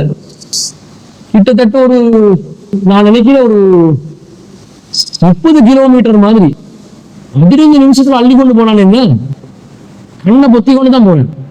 போயிட்டு சேர்ந்துட்டோம்டா நிம்மதி இல்லை. அந்த ஆள் வந்து பைக் வச்சுதான் 140 ஸ்பீட்ல ஓட்டுவோம். அதிகபட்ச ஆபத்து. இது 1600 கிலோமீட்டர் வேகத்துல ஓடுது. இந்த பூமி நின்றுச்சண்டா திடீர்னு வேகமா போயிட்டு சடன் பிரேக் பண்ண அடிச்சோன்னா என்ன ஆகும்? முதல்ல என்ன ஆகும்? அப்படி ஒரு ஷேக்னஸ் ரொம்ப அப்படி பின்னுக்கிறவங்க எல்லாம் ஜம்ப் ஆகிடுவாங்க. அதுக்குதான் சீட் பெல்ட் போட சொல்லுவேன். அப்படி அடிச்சோடனே இப்படி போயிட்டு சீட் பெல்ட் செய்யும், இன்னும் இப்படி இழுத்து இப்படி தள்ளி விட்டு. சீட் பெல்ட் போடாதவங்க எல்லாம் கண்ணாடியால மின்ஸ்கிரீனால வெளியே வந்துருவாங்க கன்ஃபார்ம். அப்ப இப்படிப்பட்ட ஒரு பூமி இயங்குது. அங்க கடவுள் சண்டை பிடித்து கொண்டிருந்தார். அவர் அடுத்த கடவுள்ல நெருப்பு போல விளையாடி கொண்டிருக்கிறாரு. இங்க பக்த கோடிகள் எல்லாம் ஸ்தம்பிச்சு நிக்க, பூமி இயங்காம இருக்க. ஒரு கடவுளோட கோழி பூமி என்று வச்சா என்ன நடக்கும்? கடவுள் சண்டை போட்டு மிகைக்க பார்ப்பார்கள். ஏண்ட அடியார்கள் என்னோடு என்று அவர்கள் தனியாக பிரிந்து செல்வார்கள். இந்த பூமி வந்து ஒரு அழகான ஒரு யூனிஃபார்ம்ல தான் இயங்குது. எல்லாமே ஒன்றோட ஒன்று தொடர்பாய்க்குது, இருக்குதா இல்லையா? நான் சொன்னது ஏற்கனவே, ஒன்று தன்னுடைய பயண திசையை மாற்றிக்கொண்டாலும் சிக்கல். சில நேரம் எரிக்கற்கள் கூட அது வந்து திசை மாறி போவது கூட பிரச்சனையாகும். ஒரு எரிக்கல் வந்து பூமியில இருந்து அந்தரத்துல விழுறது, பூமிக்கு விழாம வெட்ட வெளி ஸ்பேஸ்ல விழுவதற்காக செல்கிறதுன்னு வைங்க, அந்தரம் தானே. அது திசை மாறி பூமிக்கு வந்துட்டா ஆபத்து தானே. ஒரு எரிக்கல் திசை மாறி பூமிக்கு வருவதே ஆபத்தா இருக்குது. பூமியை விட 2 மடங்கு எரிக்கற்கள் எல்லாம் இருக்குது. வந்து புரிஞ்சுட்டா அட்ரஸ் இல்லை, எல்லாம் அழிஞ்சு போக வேண்டியது. அப்ப இதெல்லாம் ஒரு நெட்வொர்க், ஒரு அழகான யூனிஃபார்ம்ல இயங்கக்கூடிய இந்த உலகத்தை 2 பேர் இருந்தா பஞ்சாயத்து வரும். நான் சொல்றேன் பரவாயில்ல, சும்மா பேசுவோமே. இந்த நாட்டுக்கு 2 ஜனாதிபதி வைப்போமா? மாட்டோம். ஒரு ஸ்கூலுக்கு 2 பிரின்சிபல் வைப்போமா? மாட்டோம். ஒரு குடும்பத்துக்கு 2 வாப்பா, ஒரு வாப்பா போதாது. உம்மா சொல்றான் எனக்கு 2 வாப்பா வேணும். மகன் சொல்றான் எனக்கு 2 வாப்பா வேணும். உம்மா அங்கீகரிப்பாளா? சில இடங்களுக்கு ஒன்று இருக்கிறது தான் சரி, அப்படித்தானே? எல்லாருக்கும் ஒரு வாப்பா, எனக்கு மட்டும் 2 வாப்பா வேணும். உம்மாண்டு ஒரு பொருள் அழுகுறான். பாவம், ரெண்டு புள்ள அழுது, அதனால எனக்கு 2 வாப்பா, எனக்கு 2 மாப்பிள்ளை வைக்கட்டும் உம்மா சொல்லுவாவா? சொல்ல மாட்டோம். அது ஒன்று இருக்கிறது தான் சரி. நாட்டுக்கு ஒரு ஜனாதிபதி தான் சரி. 2 இருந்தால் குத்தம் வேண்டாம், கன்ஃபார்மா குத்தம். பிரச்சனை, பித்தனம், ஆபத்து, அனாச்சாரம், அசிங்கம், அவமானம் ஏற்படும், பலவீனம், பிரச்சனை, குழப்பம் எல்லாம் வரும். ஆனா ஒரு மாப்பிள்ளைக்கு 2 பொண்டாட்டி பிரச்சனை, அது இருக்கிற பிரச்சனை. 4 வார காட்டி இஸ்லாம் என்ன சொல்லுது? அங்கீகாரத்தை கொடுக்குது. அப்ப எதுல ஒன்று தேவையோ, எதுல பலதி தேவையோ அல்லாஹ் தஆலா அதுக்கேற்ற மாதிரி வச்சிருக்கிறான். கண்டிப்பா கடவுள் என்றால் ஒன்றுதான் இருக்கணும் என்றது அல்லாஹ்வுடைய ஏற்பாடு. 21வது அத்தியாயத்துல 22வது வசனத்தில் அல்லாஹ் சொல்றான், ஆலிஹும் மினல் அரளி ஹும் யுன்சிரூன். அவர்கள் பூமியிலே பல கடவுள்களை அவர்களுக்கு ஏற்படுத்தி கொண்டார்கள். லவ்கான ஃபீஹிமா ஆலிஹத்தன் இல்லல்லாஹ். அவர்கள் நினைப்பதை போன்று அல்லாஹ் அல்லாத பல கடவுள்களை ஏற்படுத்தி இருந்தால் இந்த பூமி சீரழிந்திருக்கும். சுப்ஹானல்லாஹி ரப்பில் அர்ஷி அம்மா யசிஃபூன். ரப்புடைய அரிசி அல்லாஹ் அவர்கள் வர்ணிப்பதை விட்டு தூய்மையானவன். அல்லாஹ் வந்து ஒருத்தன் தான், 2 பேர் இருந்தா பூமி குழப்பமாகும் அல்லாவே சொல்றான், சிந்திக்க சொல்றான் அல்லாஹ். சரி, 2 கடவுள் இருக்கிறாரு. ஒரு கடவுள்ல பக்தர் வாராரு, ஒரு கடவுள் கிட்ட. அடுத்த கடவுளுடைய பக்தருக்கும் இவருக்கும் ஒரு பஞ்சாயத்து. என் கடவுளே, அந்த ஏ என்ற நபர் என்னை சீண்டி விட்டான், என்னை குழப்பி விட்டான், என்னுடைய சொத்தை அபகரித்து விட்டான், எனவே அவனை நீ தண்டித்து விடு என்று ஒரு கடவுள் கிட்ட கேட்கிறார். இவர் பக்தருக்கு கடவுள் என்ன செய்யறார்? உன்னுடைய பிரார்த்தனையை நான் அங்கீகரிக்கிறேன். பி என்ற கடவுள் கிட்ட ஏ என்ற பக்தர் போறாரு. ஏ என்ற கடவுள் கிட்ட ஏ என்ற பக்தர் போறாரு. இது பி என்ற பக்தர் கிட்ட பி என்ற கடவுள் பேசினது.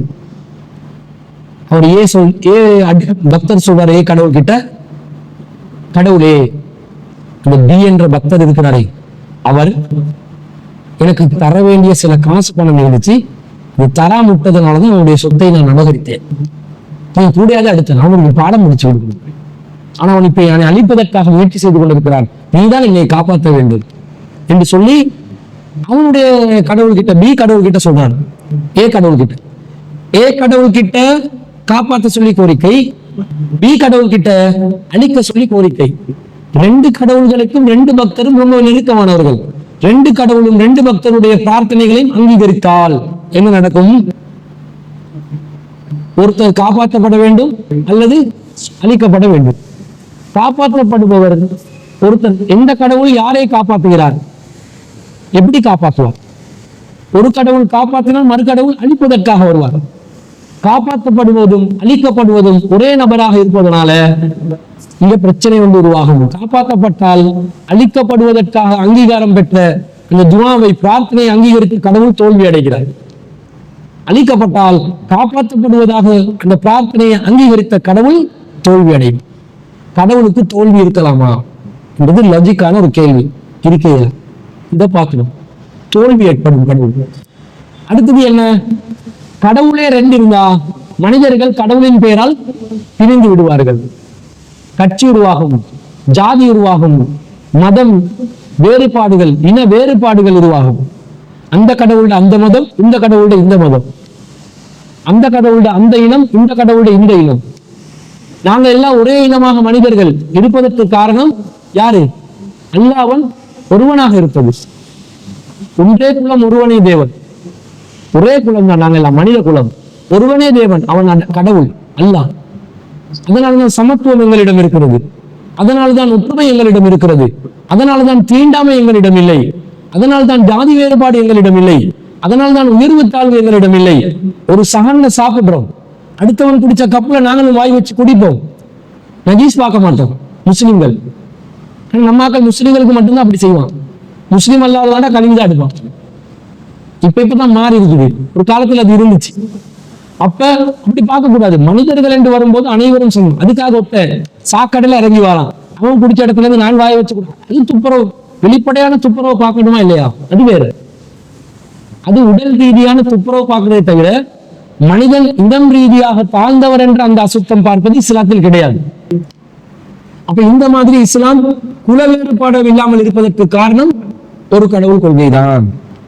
ஒருத்தன் இருந்தாதான் எல்லாத்தையும் இயக்கலாம், ஒருத்தன் இருந்தாதான் எல்லாத்தையும் பாதுகாக்கலாம், ஒருத்தன் இருந்தாதான் எல்லாம் சீரா இயங்கும், ஒருத்தன் இருந்தாதான் இன வேறுபாடு இல்லாம, குல வேறுபாடு இல்லாம, ஜாதி வேறுபாடு இல்லாம செய்யலாம். அப்ப இறைவன் அனைவரையும் பராமரிப்பதற்கு அந்த ஒரு கடவுள் போதும் என்றெல்லாம் சொல்லிட்டான். போதும் என்றதனால இந்த கடவுள் அவன் மட்டும்தான் இருக்கிறான் என்று சொல்றதுனால அவன் ஒருவன் தான், அவனுடைய பேச்சு வந்தாலே ஒன்றுதான், ரெண்டு மூணுக்கு இடம் இல்லை என்று அல்லாஹ் சொல்லிட்டான். இதுதான் அல்லாஹ் வஹத் என்கிற விளக்கம். இரண்டாவது என்ன? அல்லாஹ் ஸமத், அல்லாஹ்வின் தேவைகள் அற்றவன். இதுவும் ஒரு முக்கியமான ஒன்று. அல்லாஹ்க்கு தேவை இருக்குதா? இல்ல. தேவை இருந்தா என்ன நடக்கும்? அல்லாஹ்வே தின்ன ஆரம்பிச்சான் இல்லையே.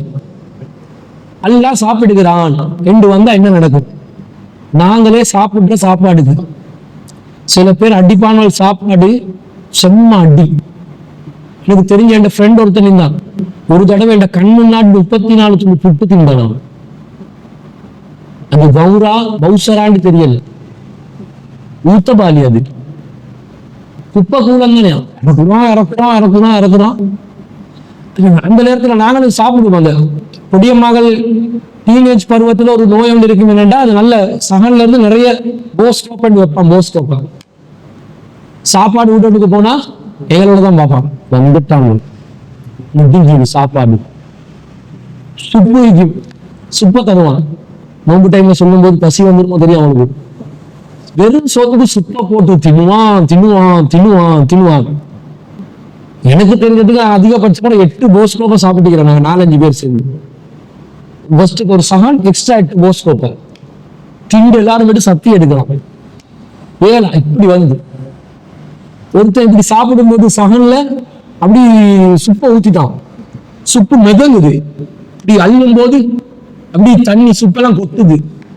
பக்கத்துல இருந்து ஒரு வயசாளி மண்டல பலார மாதிரி ஸ்விம்மிங் பண்ணு இல்ல அடி ஸ்விம்மிங் பண்ணாதான் செய்யும்.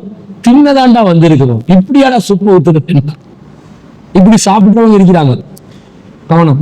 மனுஷர்லயே இந்த அளவுக்கு சாப்பிட்டவங்க இருக்கிறாங்கடா, கடவுள் சாப்பிட ஸ்டார்ட் பண்ணா ஒரு நாளைக்கு எத்தனை கோழி வேணும்? உலகத்தில் உள்ள மனிதர்கள் சாப்பிடுவதற்கு எவ்வளவு உணவு தேவைப்படுகிறது? கடவுள் சாப்பிட ஆரம்பிச்சா மனுஷனுக்கு சாப்பாடு இல்லாம போயிடும். மனுஷனே சாப்பிட ஆரம்பிச்சா மனுஷனே இல்லாம போயிடும். கடவுளோட டேஸ்ட் வித்தியாசமா இருந்துச்சா? மனுஷ இறைச்சி ருசியாகிறது கடவுள் மனுஷனை சாப்பிட ஆரம்பிச்சாரு. படைச்சதுக்கு அர்த்தம் இல்லாம போகுமே. அப்ப அல்லாஹ்க்கு சாப்பாடு தேவை. அல்லாஹ் அந்த தேவைகள் இல்லாதவன்.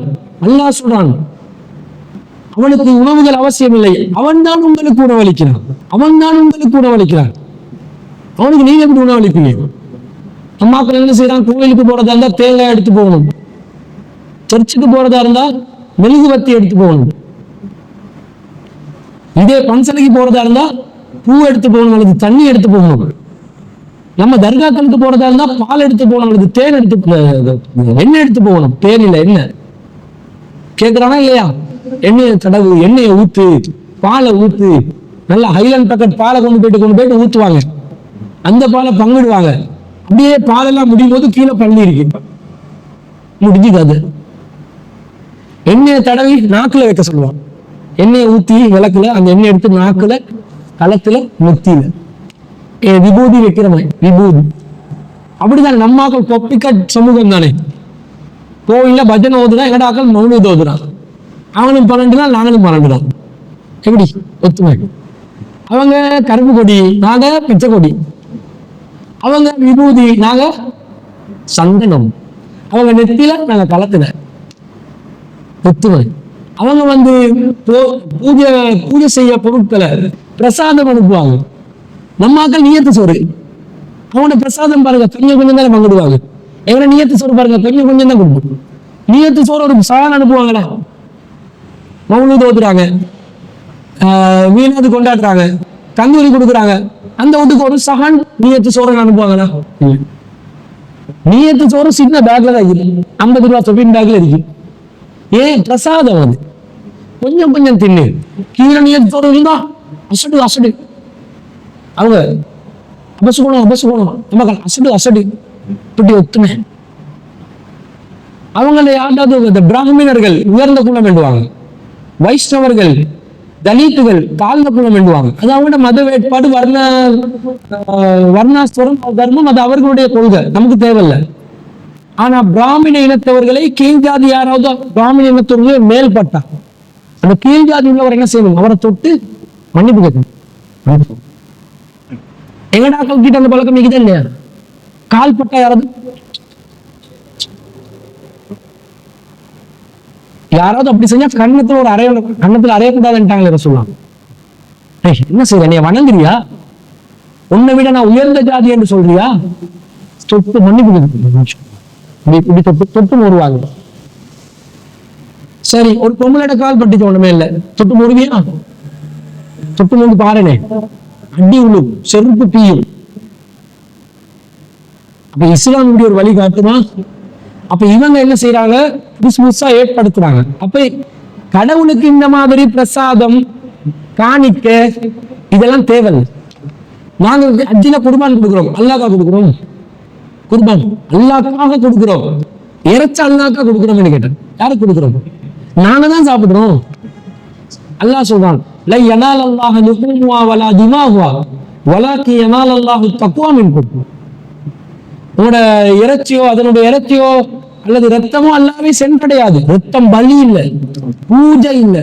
பலி கொடுப்பாங்க, ஆடு எடுத்து பலி கொடுப்பாங்க. இந்த மாதிரி பூஜை நீங்க செய்யல, நீங்க என்ன பண்றீங்க? உடைய இறையச்சத்தை அனுப்புங்க. நான் சொன்னதுக்காக வெட்டி ஏழைகளுக்கு உணவளிக்கிறாய் பாரு, அதுதான் இறையச்சம். ரிஸ்க்கு, உணவு, மாமிசம். இன்றைக்கு இறைச்சிதானே விலை கூட. இறைச்சியில ருசியான இறைச்சது ஆடு இறைச்சா, மாட்டு இறைச்சி தான். அது அப்ப எல்லாம் குர்பான் கொடுக்க சொல்றோம். ஆடோ மாடோ ஒட்டகமோ குர்பான் கொடுங்க. அது கொடுத்தா ஏழைகளுக்கு போகும், அல்லாஹ்க்கு போகல. பாத்தீங்களா? அல்லாஹ் சொன்னால பள்ளியில அந்த மெஹராப் கிட்ட தொழுற இடத்துல கொஞ்சம் 1 கிலோ இறைச்ச மட்டும் நீங்க ஸ்டோர் பண்ணி வைங்கன்னு சொன்னானா, அவங்க சிலை கிட்ட போயிட்டு அந்த தண்ணியை வைப்பாங்க, பூவை வைப்பாங்க, தேங்காவை வைப்பாங்க. தேங்காவை கூட என்ன செய்வான்? எடுத்து உடைக்கிறான். வேஸ்ட் பண்றான்.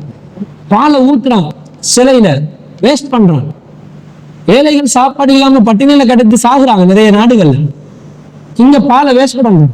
நீ தேவையா? அல்ல தேவையில்லைன்ற. ஏன்டா வேஸ்ட் பண்ற படுவாவி? தேவையில்லை. ஏழைக்கு கொடு, ஏழைக்கு கொடு. எனக்கு செய்யணும்னு நினைக்கிறியா? ஏழைக்கு தர்மம் பண்ணு. என்னைய கவனிக்கணும்னு நினைக்கிறியா? அவ்வளவு பாசமா ஏழைய கவனி. இப்படி லாஜிக், இப்படி தத்துவம். இது ஒரு பிலாசபியா இல்லையா? இது ஒரு வெறுமனே ஒரு மார்க்கமாக அல்லாஹ் வழிகாட்டாமல் ஒரு தத்துவ ஞானத்தை உள்ளடக்கி அல்லாஹ் சொல்றானா இல்லையா? இதுதான் ஞானிகள் ஞானத்தால் பெற்றுக்கொண்டதா சொல்றாங்க. ஒரு ஞானமும் இல்லை, அல்லாஹ் கொடுத்த ஞானம் தான் இது. நிறைய பிலோசபர்ஸ் வந்து பேசுவாங்க, நிறைய புரட்சியாளர்கள் மனிதனை மனிதனா பாருன்னு சொல்லுவாங்க. சொன்னவனுக்கே செலவு வைப்பான். இந்த கொள்கையை சொன்னவனுக்கே செலவு வைப்பான். அப்ப இந்த மாதிரி ஒரு சூழ்நிலை அல்ல எனக்கு தேவையில்லைன்ட்டான். நீ எனக்கு சாப்பாடு தராதே, நான் தான் உனக்கு சாப்பாடு தரேன், நீ சாப்பிடு. இப்ப நாங்க பள்ளிக்கு வந்தா காணிக்க போடணும் என்றால் போட சொல்றாங்க இல்லையா? அல்ல இஸ்லாத்துல காணிக்க போட சொல்ற. என்ன காணிக்க சொல்லுங்க பாப்போம். பள்ளிக்கு நாங்க கொடுக்குற காணிக்கது வந்துரு. பள்ளியில முட்டி வைக்கிறது பள்ளிக்கு காணிக்க இல்ல. எங்கடாக்கள் பள்ளி காணிக்கன்னு முட்டி வச்சுக்கிறான். அது பில்டிங் ஃபண்ட். மௌலையோட சம்பளம் வருஷத்துக்கு ஒருக்க முட்டியோட மௌலைக்கு கொடுப்பான், அதிரத்துக்கு கொடுப்பான். அப்படி வச்சு முட்டி வச்சா அது வேற விஷயம். கேன்சர் ஹாஸ்பிட்டலுக்கு வேணும் அது முட்டியை வைக்கிறது. Cancer eight. இப்ப பள்ளிவாசல்ல நல்ல வேலை ஒன்று பண்றாங்க. எனது ஒரு ஷோகேஸ் ஒன்று வைக்கிறாங்க. அதுல அரிசி பருப்பு மாவு சீனி டிஸ்பிளே பண்றாங்க. சிரிக்கணும். அந்த கொரோனா டைம்ல தான் இது ஏற்பட்டுச்சு. யாருக்காவது தேவை இருந்தா வந்து எடுத்துட்டு போங்க. ஏழைகள் பருப்பு 500 வேணும், தேவைக்கு மட்டும் எடுங்க. வைக்க நினைக்கிறவங்க கொண்டாந்து வைங்க. நல்ல சிஸ்டம் தானே. எங்களுக்கு வீட்டுல ஆக்குறதுக்கு ஒண்ணும் இல்ல, ஒரு பருப்பு 500 எடுக்கணும், கபத்துல இருக்குது, எடுத்து போயிட்டாச்சு சத்தம் இல்லாம. ரசோட காலத்துல பைத்துல் மால் இருந்த மாதிரி குமிஞ்சி கிடந்த மாதிரி உணவு இனிமே குமிஞ்சி கிடக்கலாம். அது நல்ல விஷயம். உண்டியல் வைக்கிறதா இருந்தா உண்டியல் வைங்க, கேன்சர் ஹாஸ்பிட்டலுக்கு வைங்க. வாழ்க்கையில நீங்க மூன்று இடங்களுக்கு கட்டாயமா போகணும். நீங்க நூறலிய போறீங்களோ இல்லையோ, ட்ரிப் போறீங்களோ இல்லையோ, வேற வேற ஊர்களுக்கு வெளிநாட்டுக்கு போறீங்களோ இல்லையோ, முதலாவது கேன்சர் ஹாஸ்பிட்டல் போங்க. எதுக்கு? நோய் வந்து இல்லை, வந்த நோயாளிகளை பார்த்துட்டு வாங்க. ஒரு வார்டை பேசுங்க. அந்த வார்டில் இருக்கிற பேஷண்ட்மார்கள் எத்தனை பேர் பாருங்க. அவங்களுக்கு கொஞ்சம் ஒரு சின்ன ஒரு உலர் உணவு பொதி, சோப்பு, பிரஷ், இந்த மாதிரி ஒரு பொதியை தயாரிச்சு ரிலீஃப் அவங்களுக்கு கொடுங்க. அதுல அரிசி மாவு வைங்க, பேக்கெட் எடுங்க. 10 பேரா ஒரு 20 பேரா ஒரு 1000 ரூபாய் 2000 ரூபாய்க்கு சாப்பிட 20,000 ரூபாய் போகும். கொடுத்துட்டு விசிட் பண்ணி வாங்க. என்ன பாடுபடுறாங்கன்னு. இது ஒரு இடம். 2வது இடம் டிசேபிள்டு இருப்பாங்க. டிசேபிள்டு அங்கவீனமானவர்கள், அந்த கை கால் ஊனமானவர்கள், கண் இல்லாதவர்கள், மூளை ஸ்மால் சிண்ட்ரம், சின்ன மூளை, எல்லாம் ஒரே மாதிரி மூஞ்சியில் இருப்பாங்க.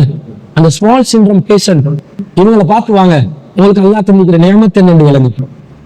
இதுகளை பாருங்க. கேன்சர் ஹாஸ்பிட்டலுக்கு போங்க, இதுக்கு போங்க. அடுத்துதான் நீங்க போக வேண்டிய இடம் மென்டல் ஹாஸ்பிட்டல். சீக்கிரம் போங்க, போயிட்டு பாருங்க. ஒரு வார்டை விசிட் பண்ணி பாருங்க. உள்ளுக்கு போவே வைத்தியங்கள் பலவிதமா இருக்கும். மேல பாஞ்சு வந்து கடிச்சு கொதறிச்சா நீங்க செத்து போயிட்டுருவீங்க. வெளியே வந்து பாருங்க. மூளை பேலன்ஸ் இல்லாம போன ஒரே காரணத்துக்காக, மூளைல வளர்ச்சி இல்லாம போன ஒரே காரணத்துக்காக எவ்வளவு மனிதர்கள் அந்த நிலைமையில பாடுபடுறாங்கன்னு பாருங்க. நல்ல அழகானவர்கள் இருப்பார்கள், மூளை குழம்பி வைத்தியம். அப்பதான் எங்களுக்கு அல்லா தந்திக்கிற மூளை எவ்வளவு பொறுமதியார் என்று விளங்கு. இதுக்கு சல்லி செலவழித்து போகணும். 166 பஸ் எடுத்துக்கிட்டா அங்குடைக்கு போகலாம். 138 பஸ் எடுத்தீங்கன்னா நீங்க எங்க போகலாம்? மகரகமைக்கு போகலாம், கேன்சர் ஹாஸ்பிட்டல். அதே போல திஹாரில முஸ்லிம்களோட டிசேபிள்ட் நடத்துற ஒரு இடம் இருக்குது. எங்க போங்க, போயிட்டு பாருங்க. டொனேஷன்ஸ் கொடுத்து வாங்க. மன திருப்தியா இருக்கும், ஆத்ம திருப்தியா இருக்கும். அப்ப இந்த மாதிரி அல்லாஹ் தஆலா நமக்கு உண்டியல் வெட்டி பள்ளிக்கு காசு பில்டிங் பண்ணி சேர்த்துக்கோங்க, பரவாயில்ல.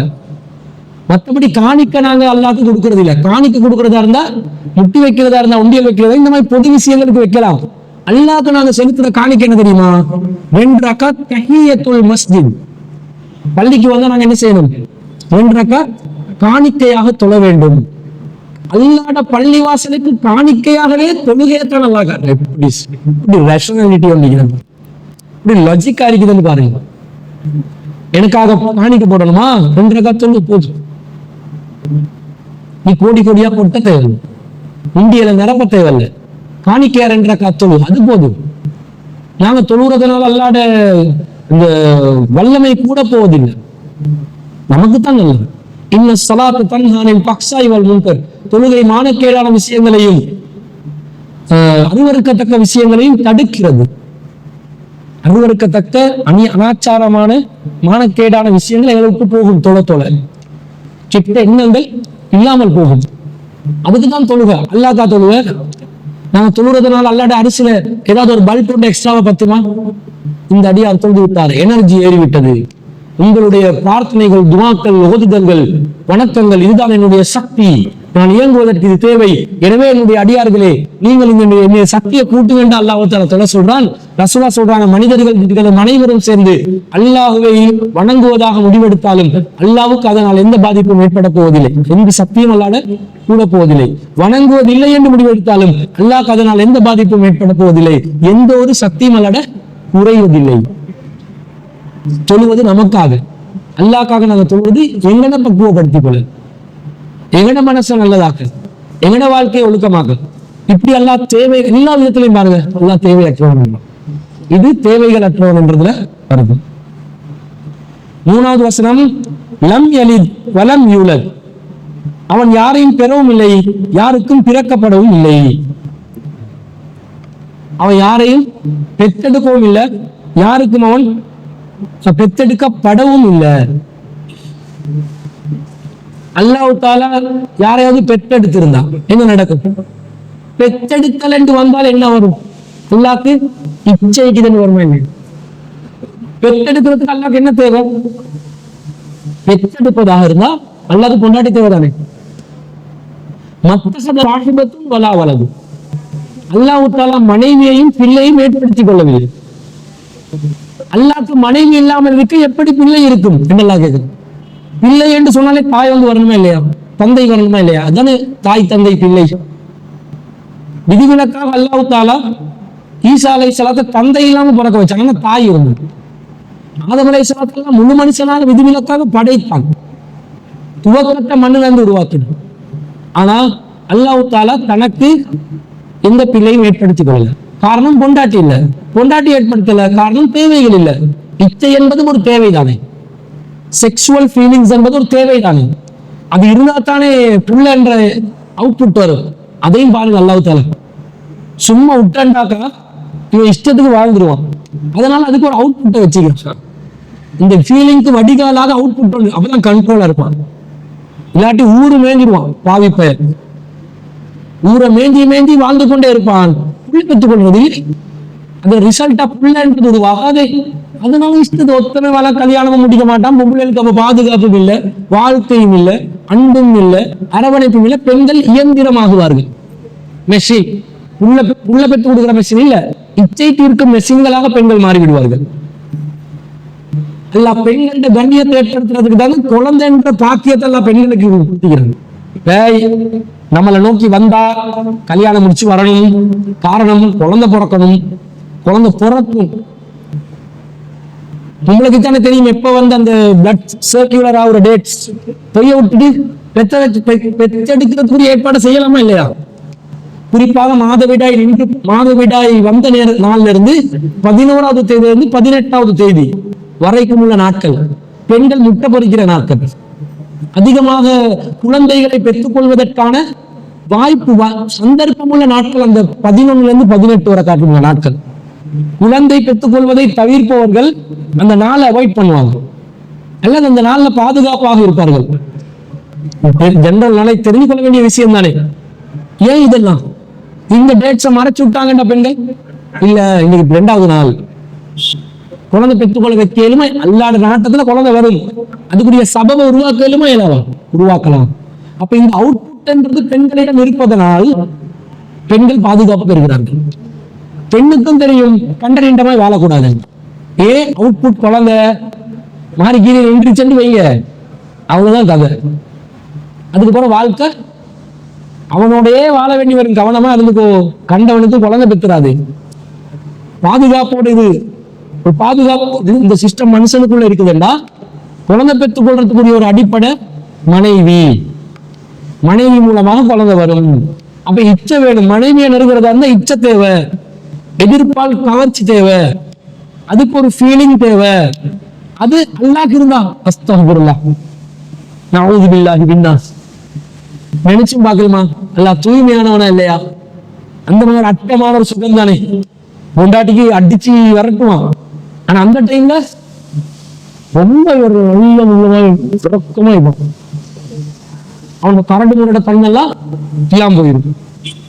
அப்ப அந்த மாதிரி ஒரு ஒரு இறங்கி செகண்ட் ஆகி நித்தியக்காக வேண்டி இவ்வளவு கெஞ்சி கூத்தாடி மங்கு மாஞ்சி போற நிலைமை அல்லாஹ்க்கு இருக்குமா? அல்லாஹ்க்கு இருக்காது. அல்லாஹ் கண்ணியமானவன். அல்லாஹ்க்கு அந்த மாதிரி அந்த சலனங்கள் அல்லாஹ்க்கு இல்ல, இந்த மாதிரி இச்சைகள் அல்லாஹ்க்கு இல்ல. அதனால பிள்ளை லங்கலி பிள்ளை பெற்றுக் கொள்ளவில்லை.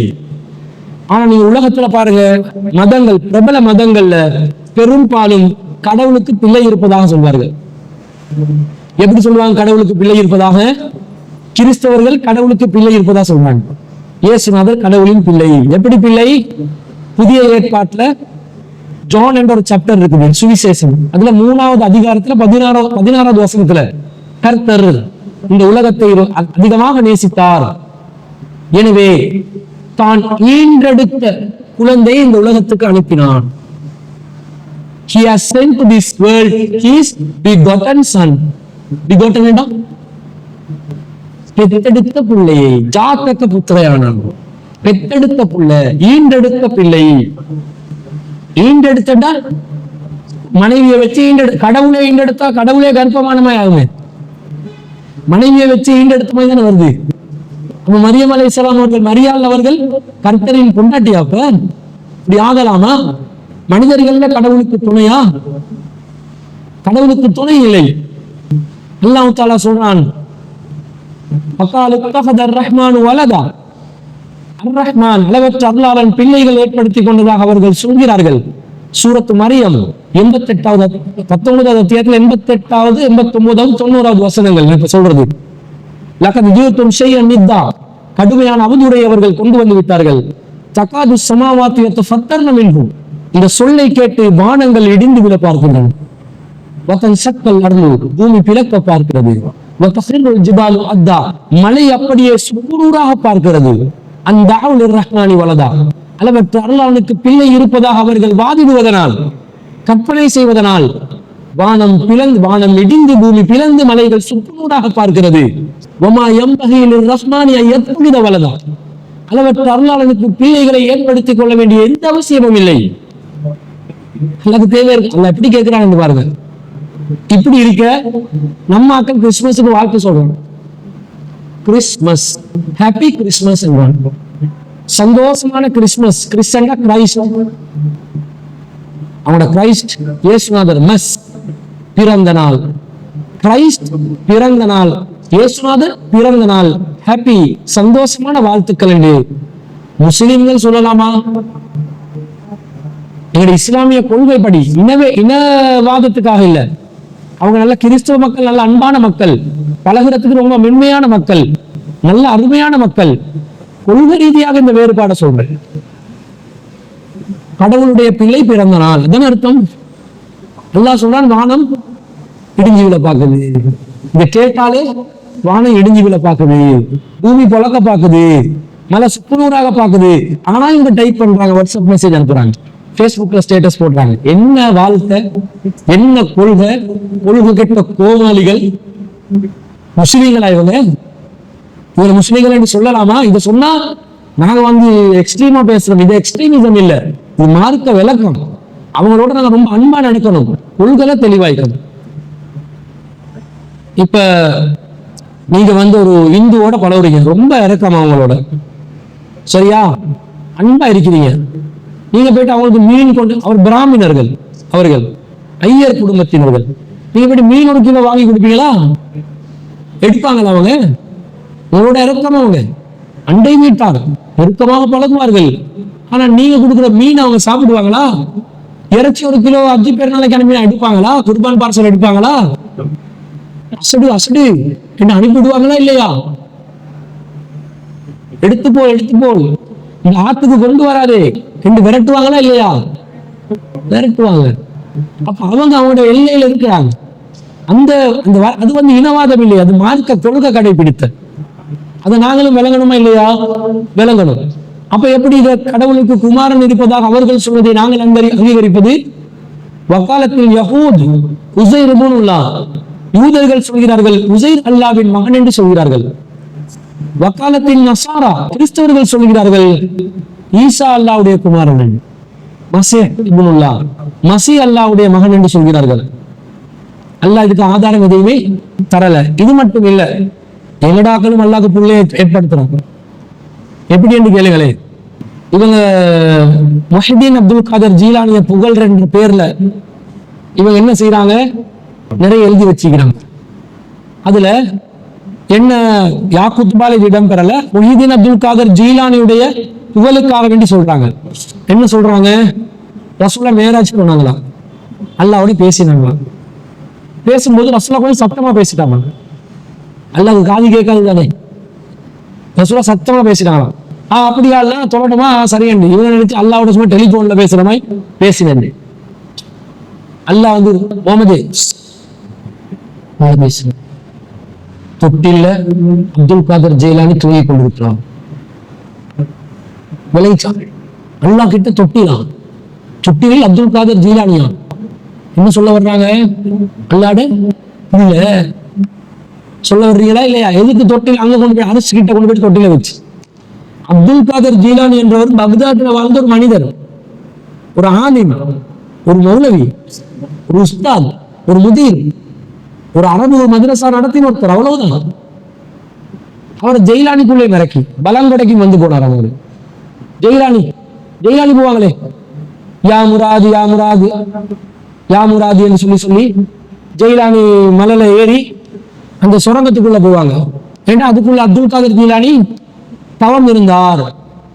அங்க சொர்க்கமலை சுரங்கம் சொர்க்கமாகி சொர்க்கத்துல வெளிச்சம் விளங்குமா, கடும் நாட்டம் அதுக்குள்ள. நானும் போயிட்டு ஒரு மணித்தியாலமா வெளிச்சம் வருதான்னு பார்க்க ஒரு வெளிச்சமும் வருது இல்லை, பச்சை பொய் வெளிச்சம். அந்த நாத்து குகைக்குள்ள வரணும் என்ன அல்லாட வெளிச்சம் தேடுறாங்களா நீங்க? எப்படி சிரிப்பு, எப்படி இவங்க சொல்ற அனாச்சாரம். அப்ப இந்த மாதிரி அல்லாஹ்க்கு புள்ளை இருப்பதாக ஒரு கொள்கையை கொண்டு வருவது மிகப்பெரிய ஒரு அநியாயம். அடுத்தது அல்லாஹ் புள்ள மட்டும் இல்லை, புள்ளண்டு வந்துச்சு வைங்களே, புள்ள மட்டும் என்றாவது பொண்டாட்டி என்றாகும். பொண்டாட்டி என்று அவட உமா வாப்பா, அவட உமா வாப்பா, இவன் உமா வாப்பா, அல்லாட உமா வாப்பா வருவேன். அல்லாட உமா வாப்பா அவங்களோட உமா வாப்பா, அவங்களோட உமா வாப்பா அவங்களோட உமா வாப்பா. இது முடியுமா? கடவுள் ஒன்று நிக்குமா? ஸ்ரீலங்கால கடவுள் நம்பிக்கை இது சிங்கள மக்கள் மத்தியிலிடம். கிறிஸ்துவ கோடி தெய்வரும் 30 முக்கோடி கடவுள்கள், 30 முக்கோடி கடவுள்கள், 33 கோடி கடவுள்கள் ஸ்ரீலங்கால இருக்கிறதா நம்புறாங்க. ஸ்ரீலங்கால ஜனத்தொகை 2,20,00,000. ஜனத்தொகையை விட நிறைய கடவுள்களை வச்சிருக்கிறாங்க. அல்லாஹ்க்கு பிள்ளை இருக்கிறதா வந்தா வல்லம் யூலத், அவன் பெற்றெடுக்கப்படவும் இல்லை, அவனுக்கு பெற்றோரும் இல்லை. இந்த சைட் மட்டும் இல்ல, டவுன் சைட் மட்டும் இல்ல, டவுன் த பள்ளம் மட்டும் இல்ல, அப்பர்ட்ஸும் பார்க்கணும். மேல உறவெண்டா 3 வகையில வரும், சொல்லுங்க பாப்போம். மேல இருந்து வரும், கீழக்கு போகும். உம்மா வாப்பா புள்ளை, அவர்களுடைய புள்ளை, பேர பிள்ளை சைட்ல வரும். சைட்ல யாரு? உம்மா வாப்பாக்கு பிறந்த நான் ஒரு புள்ள, அடுத்த புள்ளையில வருமே என்னோட கூட பிறந்தது, இது சைட்ல போகும். ஜாயிண்ட்ல வரும், அதாவது கல்யாணம் முடிச்சோண்டு ஜாயிண்ட் ஆகுமே, அது ஃபேமிலி தான், உறவு தான் ஃபேமிலி ட்ரீ, ரிலேஷன்ஷிப் உருவாக இப்படிதான். இப்ப கடவுளுக்கு புள்ள வந்தா புள்ள டவுன்வர்ட்ஸ் மட்டும் சரி வராது, அப்வர்ட்ஸ் வரும், க்ராஸ்வர்ட்ஸ் வரும். நிறைய கடவுள் கடவுள் ஒரு மனுஷனே சில ஆட்கள் இந்த காலத்திலே 10-15 பிள்ளைகள் பெற்றுக்கொள்றாங்க. எனக்கு தெரிஞ்ச 2 பேர் இருக்கிறார். 10வது பிள்ளைய பெற்றவர்கிட்ட இதுக்கு போறோம் சரி நிப்பாட்ட ஐடியா இல்லையான்னு கேட்டதுக்கு இன்ஷா அல்லாஹ் ஒரு பிள்ளையும் அவன் தேடுவான். ஒன்று கட்டிலுக்கு மேல இருக்கும், இன்னொன்று அல்மாரிக்கு மேல இருக்கும், இன்னொன்று பாத்ரூம்ல ஷவருக்கு மேல தொங்கி கொண்டிருக்கும். புறணு கூப்பமாய் இலவு பெட்டோம் ஒன்றொன்றுக்கும் ஒவ்வொரு நாள் வித்தியாசம் தான். ஒவ்வொரு நாள் இல்லை, ஒவ்வொரு வருஷம் தான் வித்தியாசம் இருக்குது. நானா எது தம்பி எது? ரெண்டாவது ஒருத்தருக்கு இருக்கிறார், அவருக்கு 14 பிள்ளைகள் 13 பிள்ளைகள். இப்ப ரெண்டாவது மகன் திடீர்னு கேட்டா யோசிப்பார். கொஞ்சம் 4 பொண்டாட்டி 13 பிள்ளைகள், எப்படி மகன் பேரை திடீர்னு சொல்றது?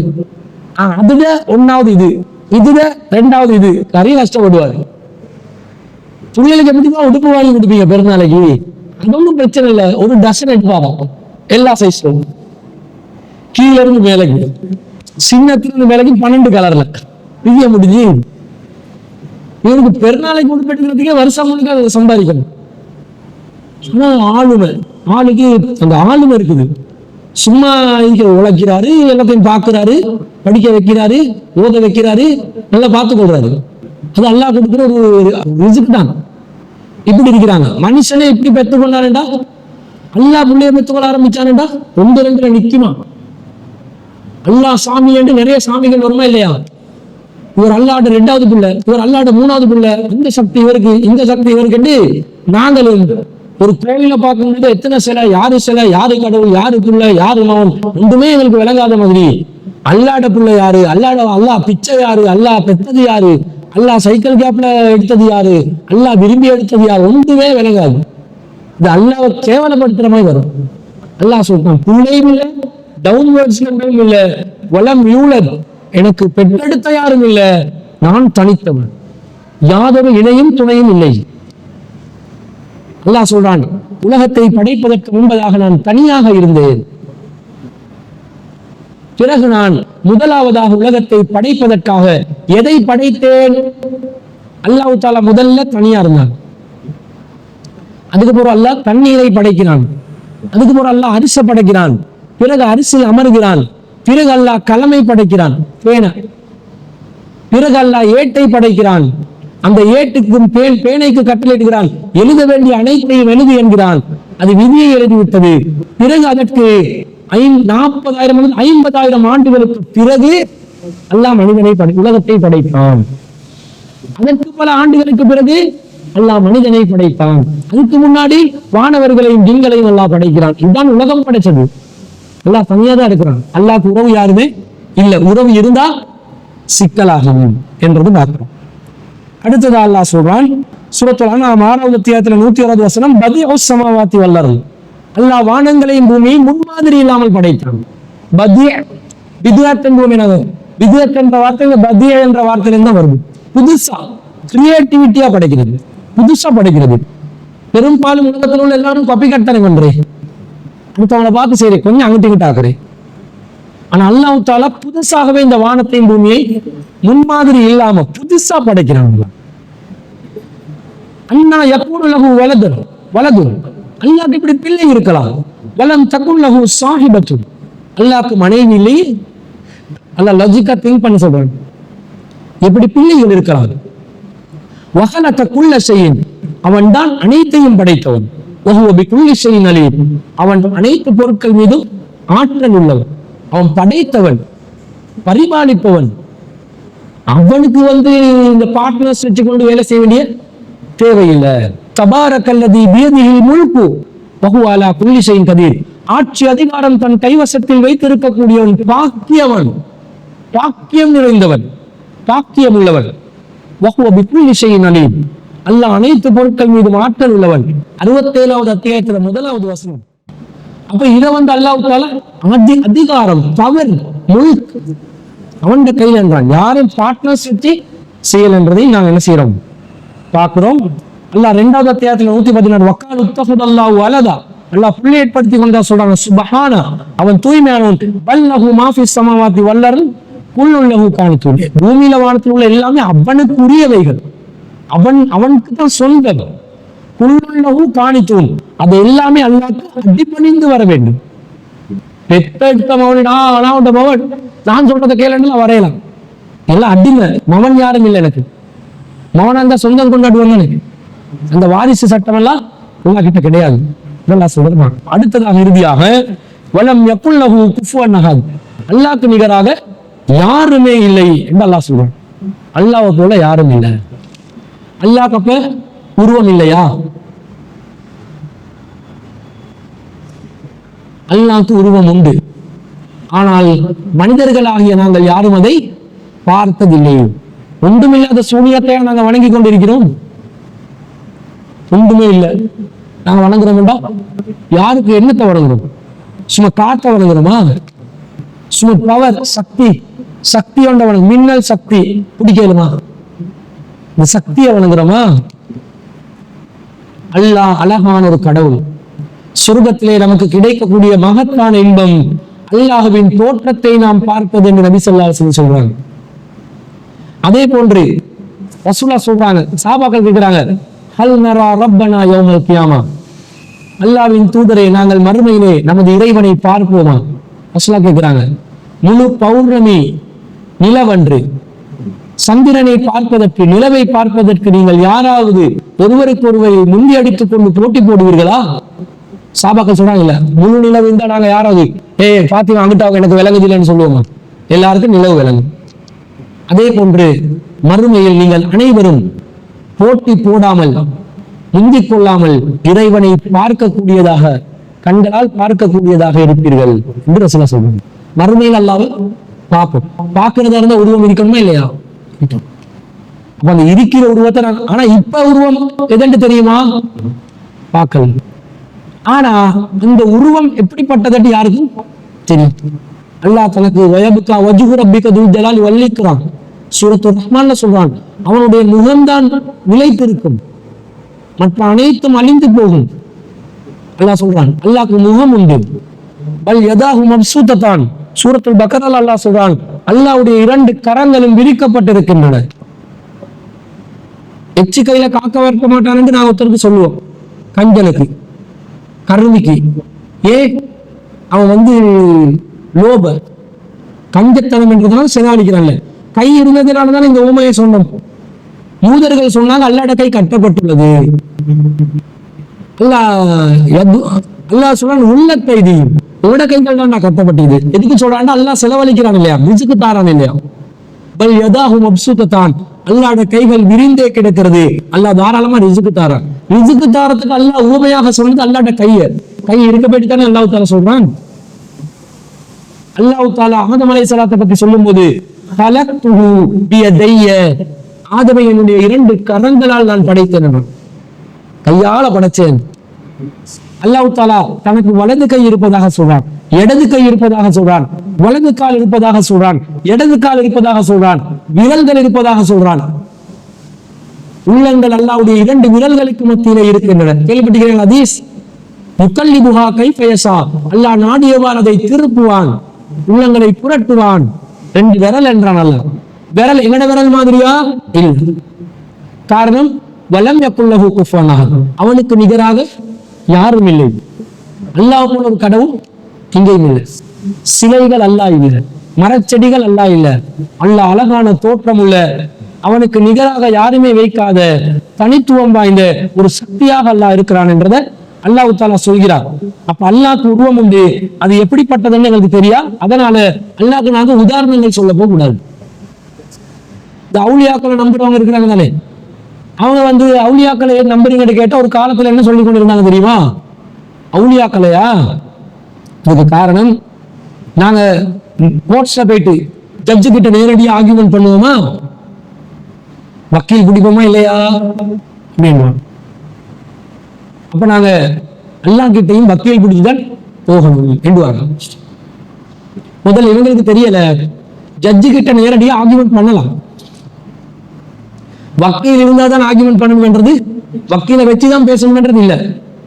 எனக்கு ஒரு வழக்கு போட்டான்னு வைங்க, நான் வக்கீல் பிடிக்க விரும்பல, யாரும் வாரா இல்ல, நானே கேட்கலாம். கேட்பாங்க, உங்க தரப்புல யாரு சட்டத்தரணி, வக்கீல் யாரு, யுவர் ஆனர், நானே அப்பியர் ஆகிறேன், எனக்காக நானே ப்ரொசீட் பண்ணலாமா சொல்லு, சொல்லுவோம், கொடுக்கணும். என்ன ஒரு சட்டம் தெரிஞ்சுக்கணும், பாயிண்ட்ஸை போடுறதுக்கு இந்த செக்ஷன் படி இது நான் குற்றம் செய்யவில்லை, பீனல் கோட்ல இந்த செக்ஷன் படி எனக்கு சார்ஜ் போடுறாங்க போலீஸால, அந்த குற்றத்துக்குரியவர் நான் இல்லை, நான் இப்படிதான் செய்தேன், அவர்களுக்கு இப்படி சித்தரிக்கிறார்கள், இந்த சட்டத்தில் இந்த வார்த்தையை கவனிங்கள் என்று அந்த ஜட்ஜை கன்வின்ஸ் பண்ற விதத்துல சட்டங்கள் அவருக்கு எடுத்து சொல்லி விளங்கப்படுத்தணும்.